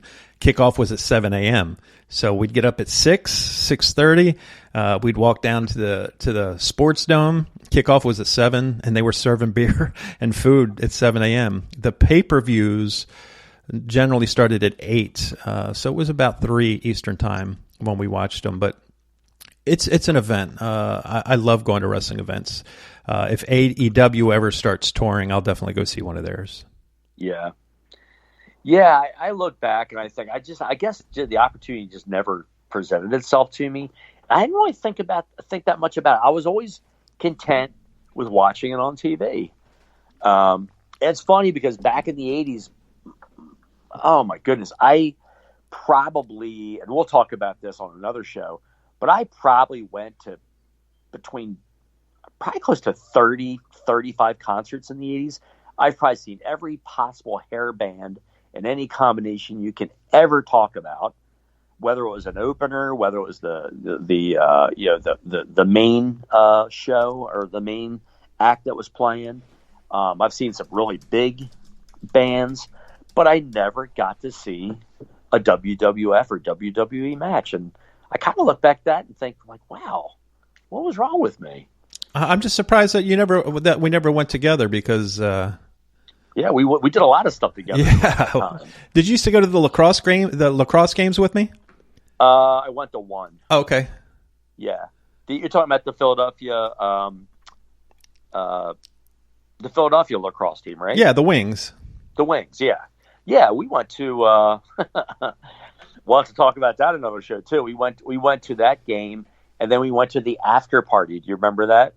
No. Dude, you don't remember going to the after party? Was it at a hotel? Huh? Was it a hotel ballroom or something? Yes. I vaguely remember. We were the special guests to by the invite of Dallas. Dallas Elliott? Yes. Really? How do you not remember that, George? Bro, I had too many concussions. Huh? I had too many concussions. My memory is not what it used to be.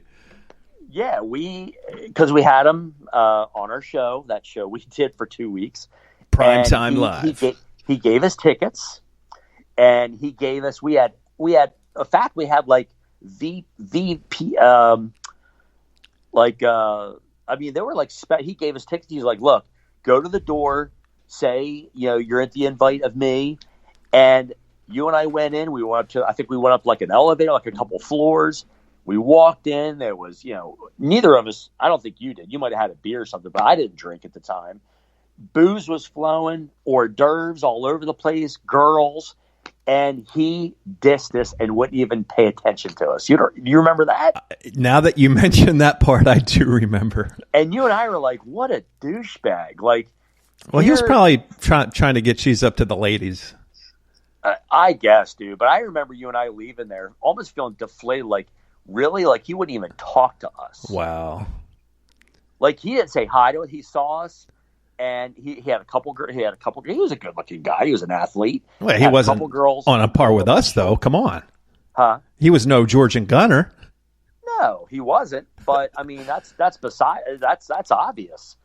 But he. But I remember there were definitely more females there than guys. I mean, they probably outnumbered the guys 3-1.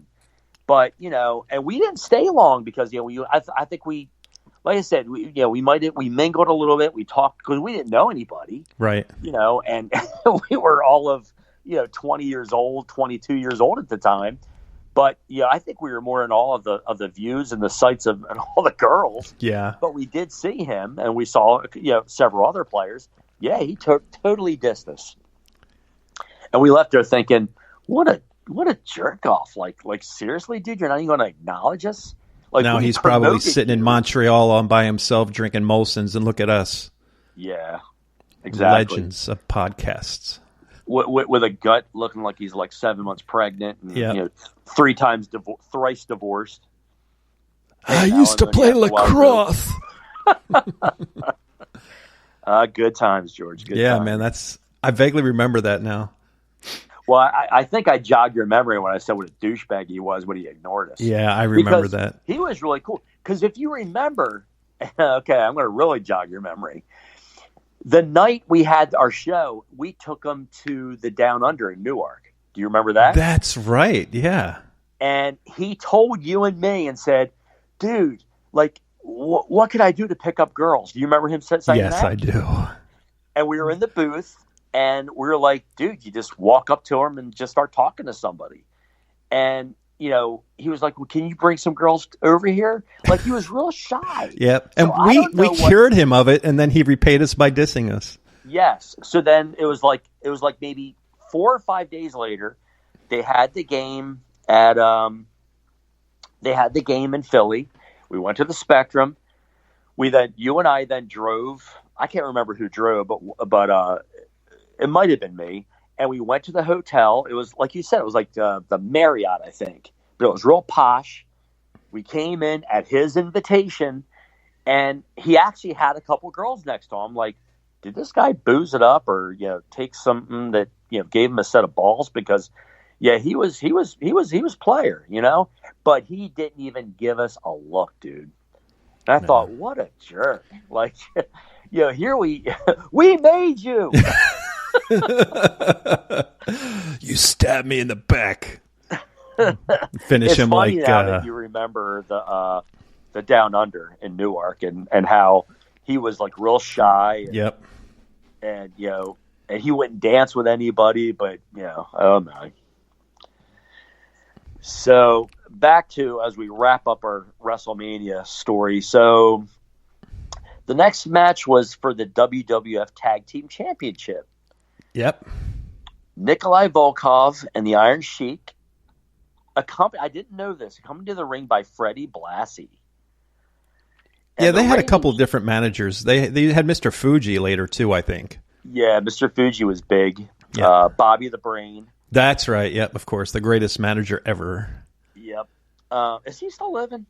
No, he passed a few years ago. He had cancer. He lost his. He couldn't even talk towards the end. It was really hard to watch. I felt so bad for him. I thought I'd heard that, man. He was loud and proud, man. But they wrestled against the reigning champions, the U.S. Express, Mike Rotundo and Barry Windham. Yeah, Mike Rotundo would go on to be Erwin R. Shyster, a.k.a. IRS. Yes. Yep. And Rotundo tagged Windham and performed a bulldog on the Iron Sheik. And before he got pinned, the Sheik hit Windham in the head with Blassie's cane. Oh, nice. As the referee, of course, had his back turned.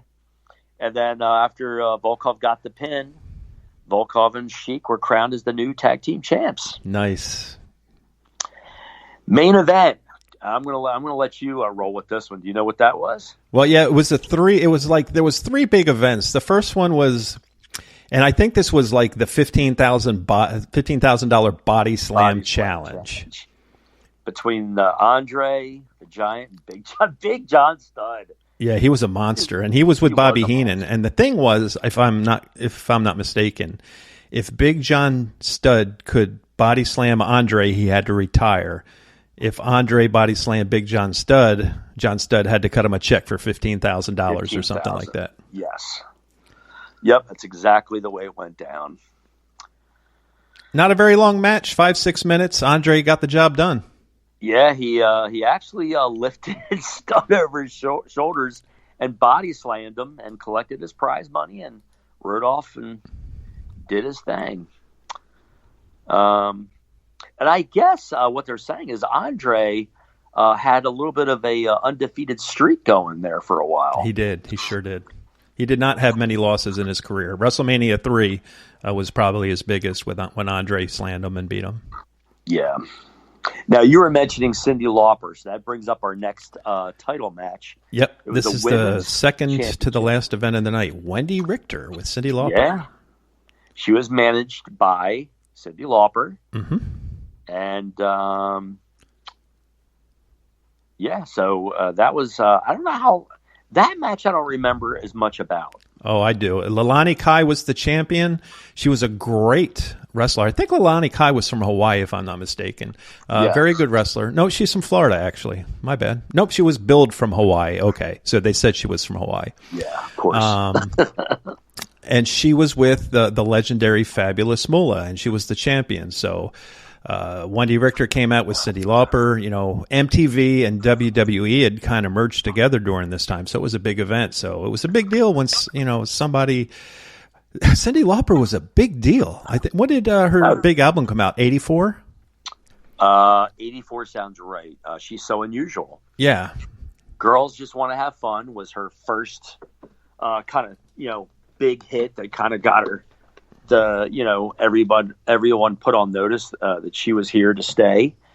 True Colors, I think, was off that album as well. Indeed. And, yep. So, yeah, she kind of used her stardom to, because the whole thing was Cyndi Lauper and what was his name in the he's since passed too. The rubber bands in his beard. Lou Albano. Lou Albano. That's what kind of got her, as kind of like a carryover into the WWF. His involvement with her video, he kind of returned the favor, and she was in it for a little while. But now, she had one thing about Cyndi. We need to have a show on her sometime. She didn't write most of her music. No. That was a big album. Money Changes Everything. Girls Just Want to Have Fun. Time After Time. She Bop. And I really liked All Through the Night. I thought it was a really good song. Yeah, I enjoyed it too. But Prince wrote When You Were Mine. Robert Hazard wrote Girls Just Want to Have Fun. Tom Gray wrote Money Changes Everything. And Jules Shear actually wrote All Through the Night. Lauper did have a hand in She Bop, but she generally was not a writer. She was a singer. No. And that was more common in the 80s, I think. Agreed. You know, and actually, even in the 70s, you had a lot of established artists who would write or pen songs for other artists as well. So, but yeah, so Wendy Richter ended up pinning Leilani Kai and was crowned the new WWF Women's Champion. And Madison Square Garden went crazy. Yeah, that I do remember, but I don't remember a lot of the details of the match. But 1985, the mind is the first thing to go. Absolutely, 35 years ago. Yeah, man. So the main event and last match of the night was Hogan, who at that time was, of course, the reigning WWF World Heavyweight Champion, and Mr. T, accompanied by Jimmy the Fly Snuka. Jimmy the Superfly Snuka. Superfly Snuka against Roddy Piper. Probably, other than Randy Savage, probably my favorite character in WWF. And Mr. Wonderful. Loved him too. Paul Orndorff. He was great. That was, you had mentioned this earlier too. Muhammad Ali was the special guest referee on the outside of the ring, of course. I guess to make room. And then, so when Piper and Orndorff made their way to the ring, drums and bagpipes played, which caused the crowd to boo pretty loudly. And then, that match I do remember pretty well. Do you remember who came to the ring with, because you said Snuka came out with Mr. T and Hogan, do you remember who came out with Orndorff and Piper? I want to say Cowboy Bob Orton. Yes, sir. Do you remember that gimmick he had where he broke his arm and he wore the cast for like 2 years? Yes. He would whack people when they weren't looking. He'd, hit the guy over the head with a cast. Yeah. And of course, that's Randy Orton's dad. Didn't he have the cast in that match? I think he did, yeah. Because I think Orton tried to knock out Hogan, and he mistakenly hit Paul Orndorff. And then Hogan pinned him, and that's how they won, right? Yes, sir. Yeah, that cast, man, that thing was he. What a great gimmick! 2-year broken arm. Yep, a great gimmick. One thing I'll say for this, it's highly unusual for. Now, obviously, pay-per-views were in its infancy, but even for any type of wrestling event, it was really odd not for it to end with a championship match, right? Generally, your champion wrestles in the main event. So it was very odd to have a tag team, no title on the belt, but it worked, man. The heat on Piper, that guy knew how to draw heat, man. Oh, he did. Yeah. Yeah, he was, like I said, man, he was a character and a half. I would actually tune in on Saturdays just to be able to watch Piper's Pit. That was like the highlight. Like, I didn't care about any of the matches because they were usually, Ultimate Warrior against, squash matches. Fred Smith, Fred Smith weighing, 5'9", weighing 145 pounds, and I'm like, are you kidding me? But, like Piper's Pit was just, and he would like humiliate every single guest that was stupid enough to go on his show. What was your favorite Piper's Pit? Let's see if yours is the same as mine. I had so many, I probably couldn't even begin to tell you. What about you? Jimmy Snuka. Remember, he's gone off. You want a coconut? And he hits him over the head with a coconut and knocks him out. I've forgotten about that. You want a coconut? I'll give you a coconut. Knocks him out. I'm not sure how PC that would work out in today, but, he was so awesome. He was, man, and gone way too soon. Yeah. And once again, he was, one of my top 5 movies of all time is They Live. I watch it probably once a week, once every 10 days. I just watched it the other night again. Now that you mention it, I told you this 2 weeks ago, I am buying it. I am purchasing it today. You need to watch it, man. Amazon. What's that? You need to watch it. Ugh. I'm going to. I can't believe I've never seen it. Shame on me. I even bought Commando. I showed you a picture the other day. I know. Yep. Great movie. So overall, out of 10, 0 to 10, what would you give WrestleMania 1? 10 being the best. Yes, sir. I might disappoint you with my answer. No. I might surprise you with my answer. I am probably going to say, for shock value and it being the first one, I have to say a 6 at best. Just the facts, ma'am. 6. I won't go much higher than you because even the reviews, if you go back and look at the old wrestling, news reports and the SI vaults, it was a great event. It wasn't executed perfectly. I will always take a point away for a wrestling event that doesn't have a belt on the line as its main event. Although what WrestleMania became, I'm going to give it a point back just because, WrestleMania was one of the greatest, I don't want to say inventions, but brain trust that's ever been invented. I'm going to give it a 7. Yeah. A You're 7. not too far off from me.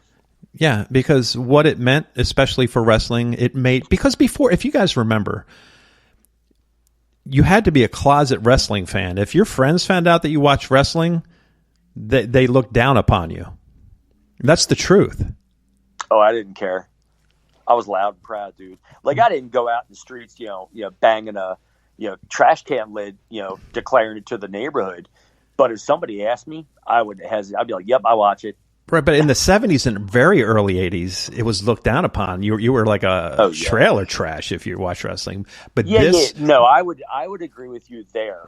But I would say from, 82, 83 on, once it really, really took off and became more of a product. Then it was cool. But yeah, man, there was no shame in my game. No, me neither.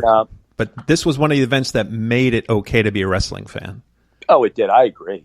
Yeah, and I would tell you, like with anything, you got to get the the nooks and the jitters out of it, so to speak, and you build on it. Like if you compare WrestleMania, even prior through WrestleMania 15 to what it is today, it's night and day. Oh, it is. It's night and day. Like it is. They call it the Super Bowl of wrestling. I wouldn't go that far, but it is a huge, huge event. Watched all over the world and by the millions. But I tell you what, I would always do. I cheated. If you gave it, actually, this is probably only in the last, I'd say, probably 10 years. But if you gave it a week, now it's like the next day. But if you gave it a week, you can watch it on YouTube, the whole thing. For Absolutely. Free. So that's what I would do. I ain't going to drop, and I'm trying to think what it was, how much it cost. I want to say it was $39.99, the first, the early WrestleManias. Yeah, that was $50. Right? How much? If it's generally in the 90s when pay-per-views were big, it was $50. You were paying $50 a month because they had pay-per-view every single month. Yeah.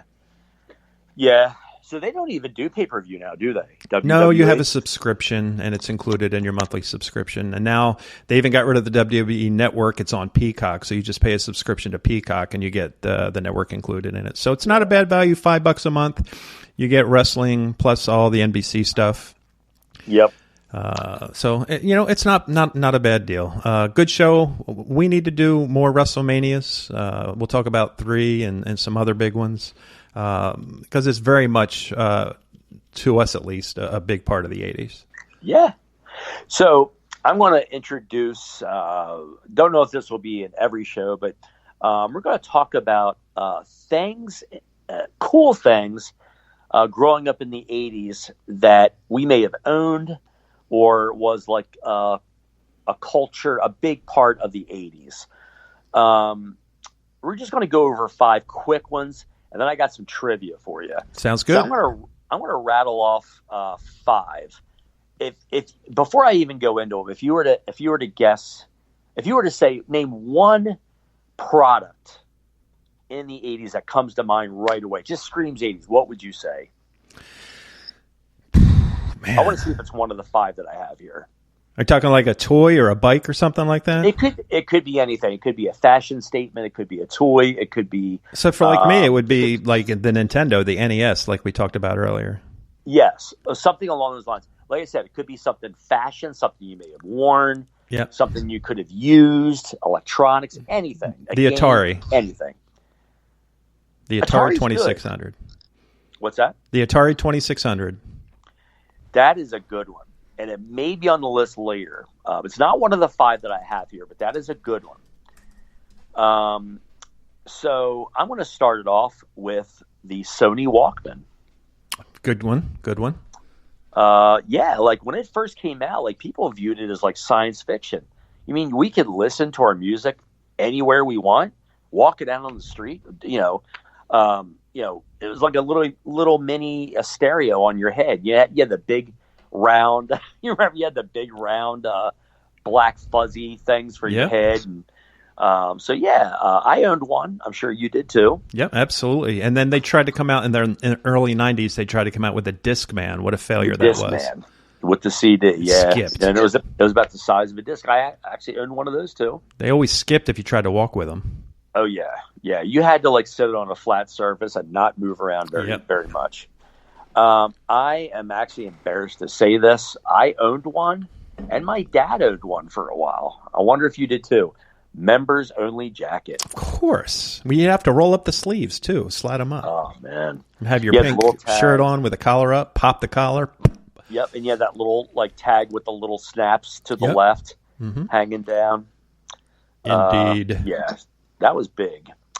This debuted in the 80s, and it is still immensely big today. And if you have a pair, they're worth some bucks. Air Jordans. Indeed, they were huge. Reeboks were my big sneakers in the 80s, those white Reeboks.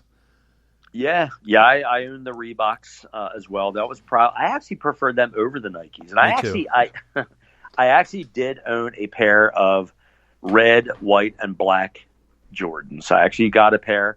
It launched in 1984.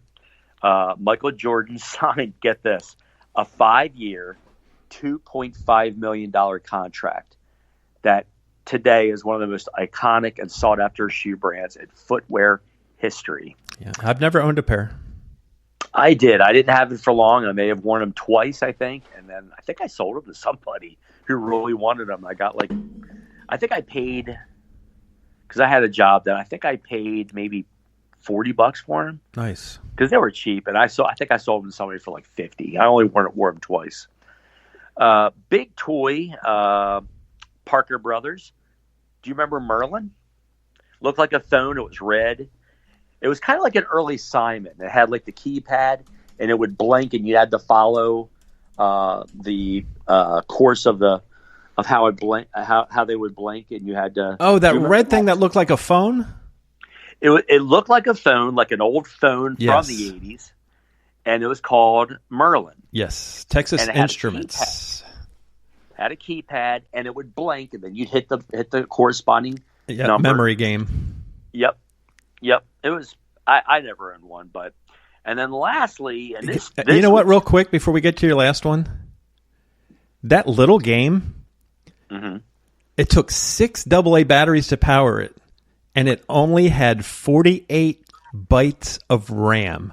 Thinking about what you can do with. You talking about Merlin? Yeah. Wow. 48 bytes of RAM. Dude, they sold over 5 million units of that thing. Holy cow.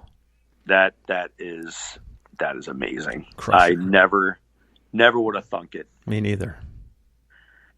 All right. So I want to throw a couple names out to you to see if you know what this is. Okay. Atom Bomb, the kid with a mushroom cloud exploding over his head. Doughboy, which is a Pillsbury Doughboy knockoff whose body produces cupcakes. Are these Garbage Pail Kids? That is those Garbage Pail Kids. I remember Doughboy. Tops. Yeah, I was at that point. I was 16, 17, so I wasn't even remotely interested in them. But I tell you what, kids in my neighborhood who were, 9, 10, 11 years old, you'd walk up to the 7-Eleven, man. You couldn't they couldn't keep those cards on the shelves, man. They flew out of that place. You know, that's funny. I always thought they were 90s, but sure enough, yes, sir, they became available in 1985. And see, I would have even said even later. I would have guessed about 88, but wow, 85. 85. Yeah, so, I mean, like I said, I was 17 then, so I was not even a little bit interested. But I remember it was the rage in my neighborhood, man. All the kids that were younger than me, they'd be sitting on the curb in the street, all of them out. They'd have their little albums because you could buy the album to put them in. And yep. They were big for a while. You know, it's sad. Those Garbage Pail Kids cards are probably worth more than most baseball cards today. Oh, yeah. Definitely. Now, did Rachel or any of your friends that you know of? Nah. No? Nah. I'd wonder how long they were big for it. It seemed like it was a while. Yeah, they were big for a while. They're still available. Their website, you can still buy them. You can go to Walmart and buy them. They had a big 30th anniversary series back in 2015, as a matter of fact. Oh, wow. I mean, they're obviously not as big as they were, but they're still selling them. And that's probably a good thing for Topps because baseball cards are certainly not what they used to be. No, they took a dive, but they're actually having a resurgence. Good. My two of my older brothers are really big into baseball cards. Not so much Topps, but all the different. You have Don Russ and all the other ones, but it's back to being a big deal again. Very nice. Yeah, kind of like the real estate market. All right, so we will kind of wind things down with some trivia. I know you asked me some trivia. I'll give you some 80s trivia. Nice. I shall do my best. All right. This is kind of a hokey one, but who was the only major male character among Strawberry Shortcake and her friends? Oh, wow. I could not tell you. No idea. I only knew this because of my younger sister. Huckleberry Pie. Okay. And I remember my sister having them, and man, you'd open out of the box. They actually smelled like blueberry and strawberry, and they were kind of they weren't around very long, but they were pretty popular. They were popular, and they, if I'm not mistaken, they actually even did they had a Saturday cartoon for a while. They did. Okay. They did. This one you're going to know. In fact, everybody I think listening will know this.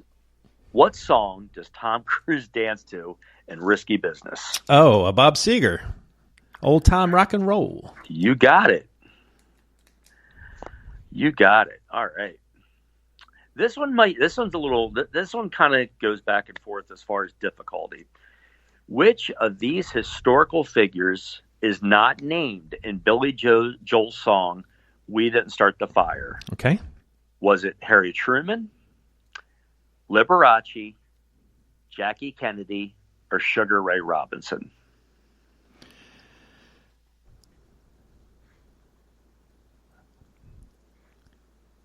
I don't remember hearing Truman, but I also don't remember hearing Sugar Ray Robinson.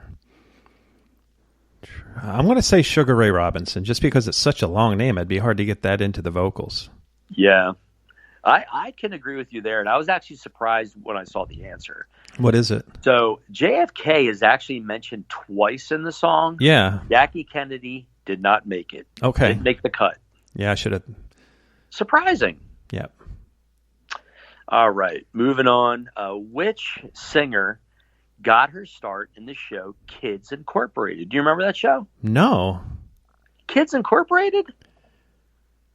I remember Kids Beat. Do you remember on TBS that little Kids Beat? That little 30-second commercial that girl was on all the time in the 80s? Yeah, that I remember. Yeah, Kids Incorporated was, I want to say it came out in the very early 2000s, if I'm not mistaken. And I don't know how long it ran, but this singer got her start on that show. So you're not going to know the answer.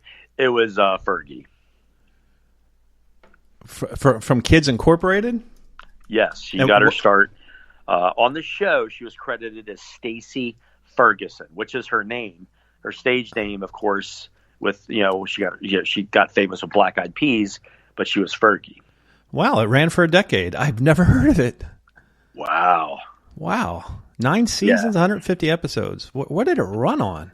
The Disney Channel. What channel? The Disney Channel. Oh, yeah, I wouldn't have guessed that. Huh. Yeah, and I also wouldn't have guessed that it lasted for that long. I would have probably ventured to guess like maybe 2 or 3 seasons. Stacey Ferguson. Look at her. Yeah. Very Yep. good. Yeah, that's great. That's a great nugget, man. Yeah, man. You're going to definitely know this. In fact, I know you're going to know it because I think you mentioned this to me. Which popular news network launched on June 1st, 1980? Oh, that'd be CNN. Yeah. Do you know who launched it? Who owned it? Ted Turner. Yes, sir. Did you say popular? If I did, I didn't mean to. It used to be popular. Now it's become a cult. I'm not even going to. You know what? Just for kicks and giggles, I ask you this. Okay. In the popular 80s song, what was Jenny's phone number? Oh, 867-530-99. Yeah, that is just too Yeah. easy. Okay. You might know this since you lived in Texas. Which Texas town was Jessica McClure, the baby in the well, from? Oh, dude, one of my podcasts called The Wayback Machine, I actually did an episode on her. Man, I'm not going to remember it. Well, this event happened on October 4th, 1987 in Midland, Texas. Midland, of course, that's right. And the entire world was fixated on that. Oh, yeah, dude. It was, because I think she was in the well, I want to say, was it 2.5 days? It was definitely well over a day.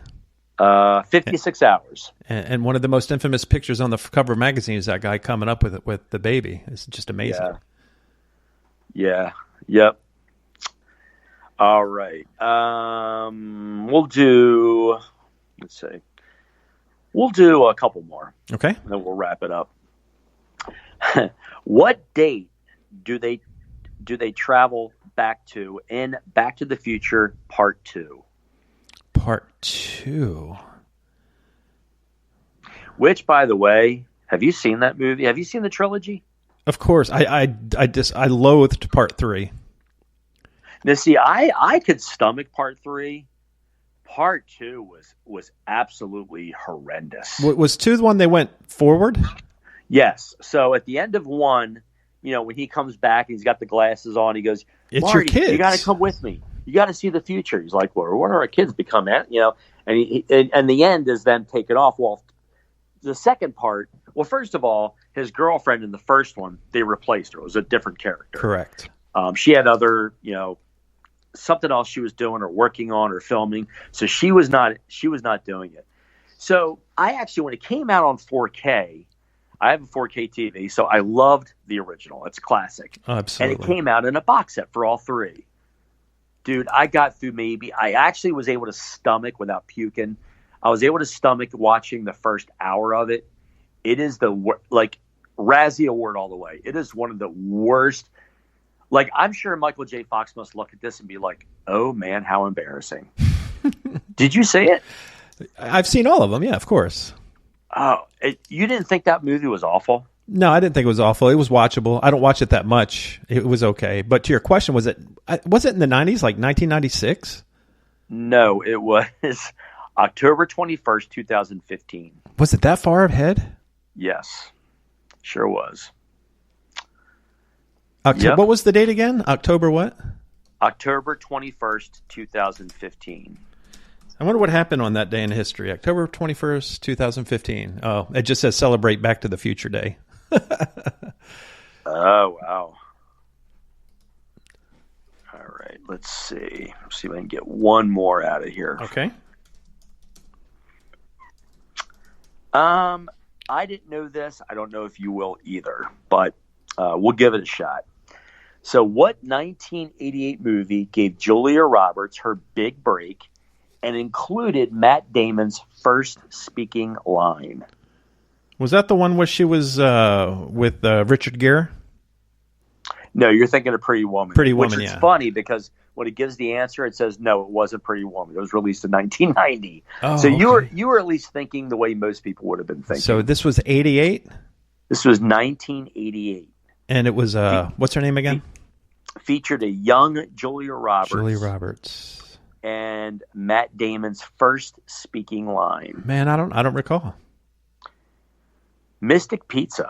Oh, that's Never right. would have known that. We have that movie too. That's a good movie. Really? Yeah.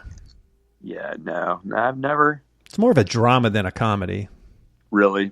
Yeah, it's kind of a romantic movie. Yeah, I can see that. Now, does Matt Damon have a big role in it? Or is it I don't think so. I think it's more of just a... He was a fill-in. Yeah. We'll let you get your feet wet, buddy. But yeah, good movie. Your last one. Sports moment. How do we almost forget that? Or was it WrestleMania? Yeah, we kind of went with WrestleMania this time. There was two things. I'm looking here. So on this day, Baltimore Oriole legend Cal Ripken Jr. He hit for the cycle. Wow. On this day in 1984. But there was also, I'm a Phillies fan. We're in the greater Philadelphia area, if you will. Do you remember Lenny Dykstra slamming his car into the tree and almost killing John Kruk? Yes. Wasn't that the spring training prior to that magical 93 season? Or was it prior to the 92 No, season? it was this day in history. It was May the 6th, 1991. It was an off day. Oh. Okay. I remember the accident. I remember it almost killing them. And I think that's kind of how Dykstra kind of started building his aura of who he was. Because he got a lot of criticism for that, if you remember. Because weren't they drinking? Yeah, so this is from the Alcohol LA involved. Times from May 7th, 1991. Lenny Dykstra, I'm sorry, it wasn't Kruk, it was Dalton. It was Dalton, yeah. Yeah, they were seriously injured in an alcohol-related crash, leaving the center fielder with several broken bones and a punctured lung. And Dalton had a fracture above his left eye and a scratched cornea. So, I mean, they had to put them each on the 15-day DL. And this is during the season, man. For some reason, I thought it happened in spring training. No. You know what I'm thinking of? I want to say it was in maybe 92. Do you remember that boating accident that happened in spring That training? killed the Cleveland And, Indians players. And 3 pitchers got killed. Yep. Well, 2 of them got killed. Bobby Ojeda was one of them. He survived. But they said it scarred him for life. Like he had like a mental breakdown because he felt guilt. But I can't remember the name. I think the first guy's name was Steve, but he was Steve Olin. What was it? Steve Olin. Steve Olin. They pitched, I think, for Cleveland. Yep. Is that right? Absolutely. What year was that? It was March 22nd, 1993 on Lake Nellie. Man, that was Tim terrible. Cruz and Steve Olin died. Yeah, that was awful. Awful. I remember being being at the bank we worked up on Delaware Avenue. I don't know if you were still there or not. I don't think you were. Nah, 93, I was gone. But I remember being on the 11th floor, and I remember somebody, and I don't know how we got our news then, because that was before, of course, internet was really taking off, and I think I might have had a Walkman on, and I was listening to the news because it was spring training. The Blue Jays were defending their championship, and I might have been listening to it when it was breaking news that had happened. Yep. But it was careless. They were, and I can't remember if alcohol was involved in that, but I think Bobby Ojeda was the driver of the boat. Yeah, and they hit a dock or something. Yeah, they exactly what happened. They hit a dock. Yeah, that was rough. That was bad. Terrible. And I guess the last moment, I remember this very well. A very young Kerry Wood on this day in 1998 struck out 20 Houston Astros. He was only in his, what was that, like his 5th start? Dude, it was his career? 5th career start, and he threw a one-hitter.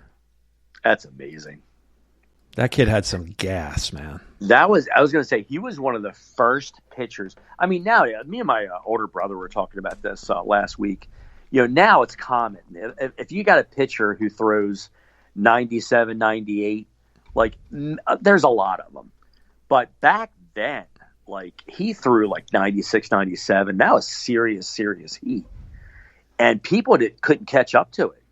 Like, the average fastball back at that time was probably 92 to 94. He was throwing 97, and people are like, yeah, I can't hit this guy. Yeah, 20 strikeouts at his 5th start of his career. That's phenomenal. Absolutely.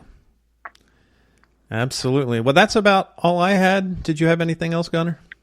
Nah, other than, as always, I had a blast.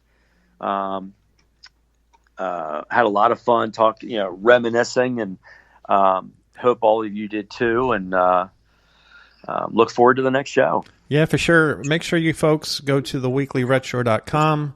On the homepage there's a little, it advertises the next show. Once we decide when the next show is going to be, we'll post it on there.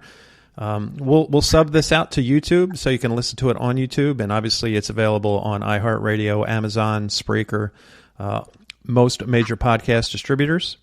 And it's available in India for all our Indian friends. So I just want to thank everybody for your continued support. We hope to continue to grow. And like I said, we'll keep you posted. Hopefully we'll be doing a YouTube show again here in the very near future, Gunnar. Yeah, man. Looking forward to it. Okay, guys. Everybody be safe. Enjoy their week. For Gunnar, I'm George. Stay retro.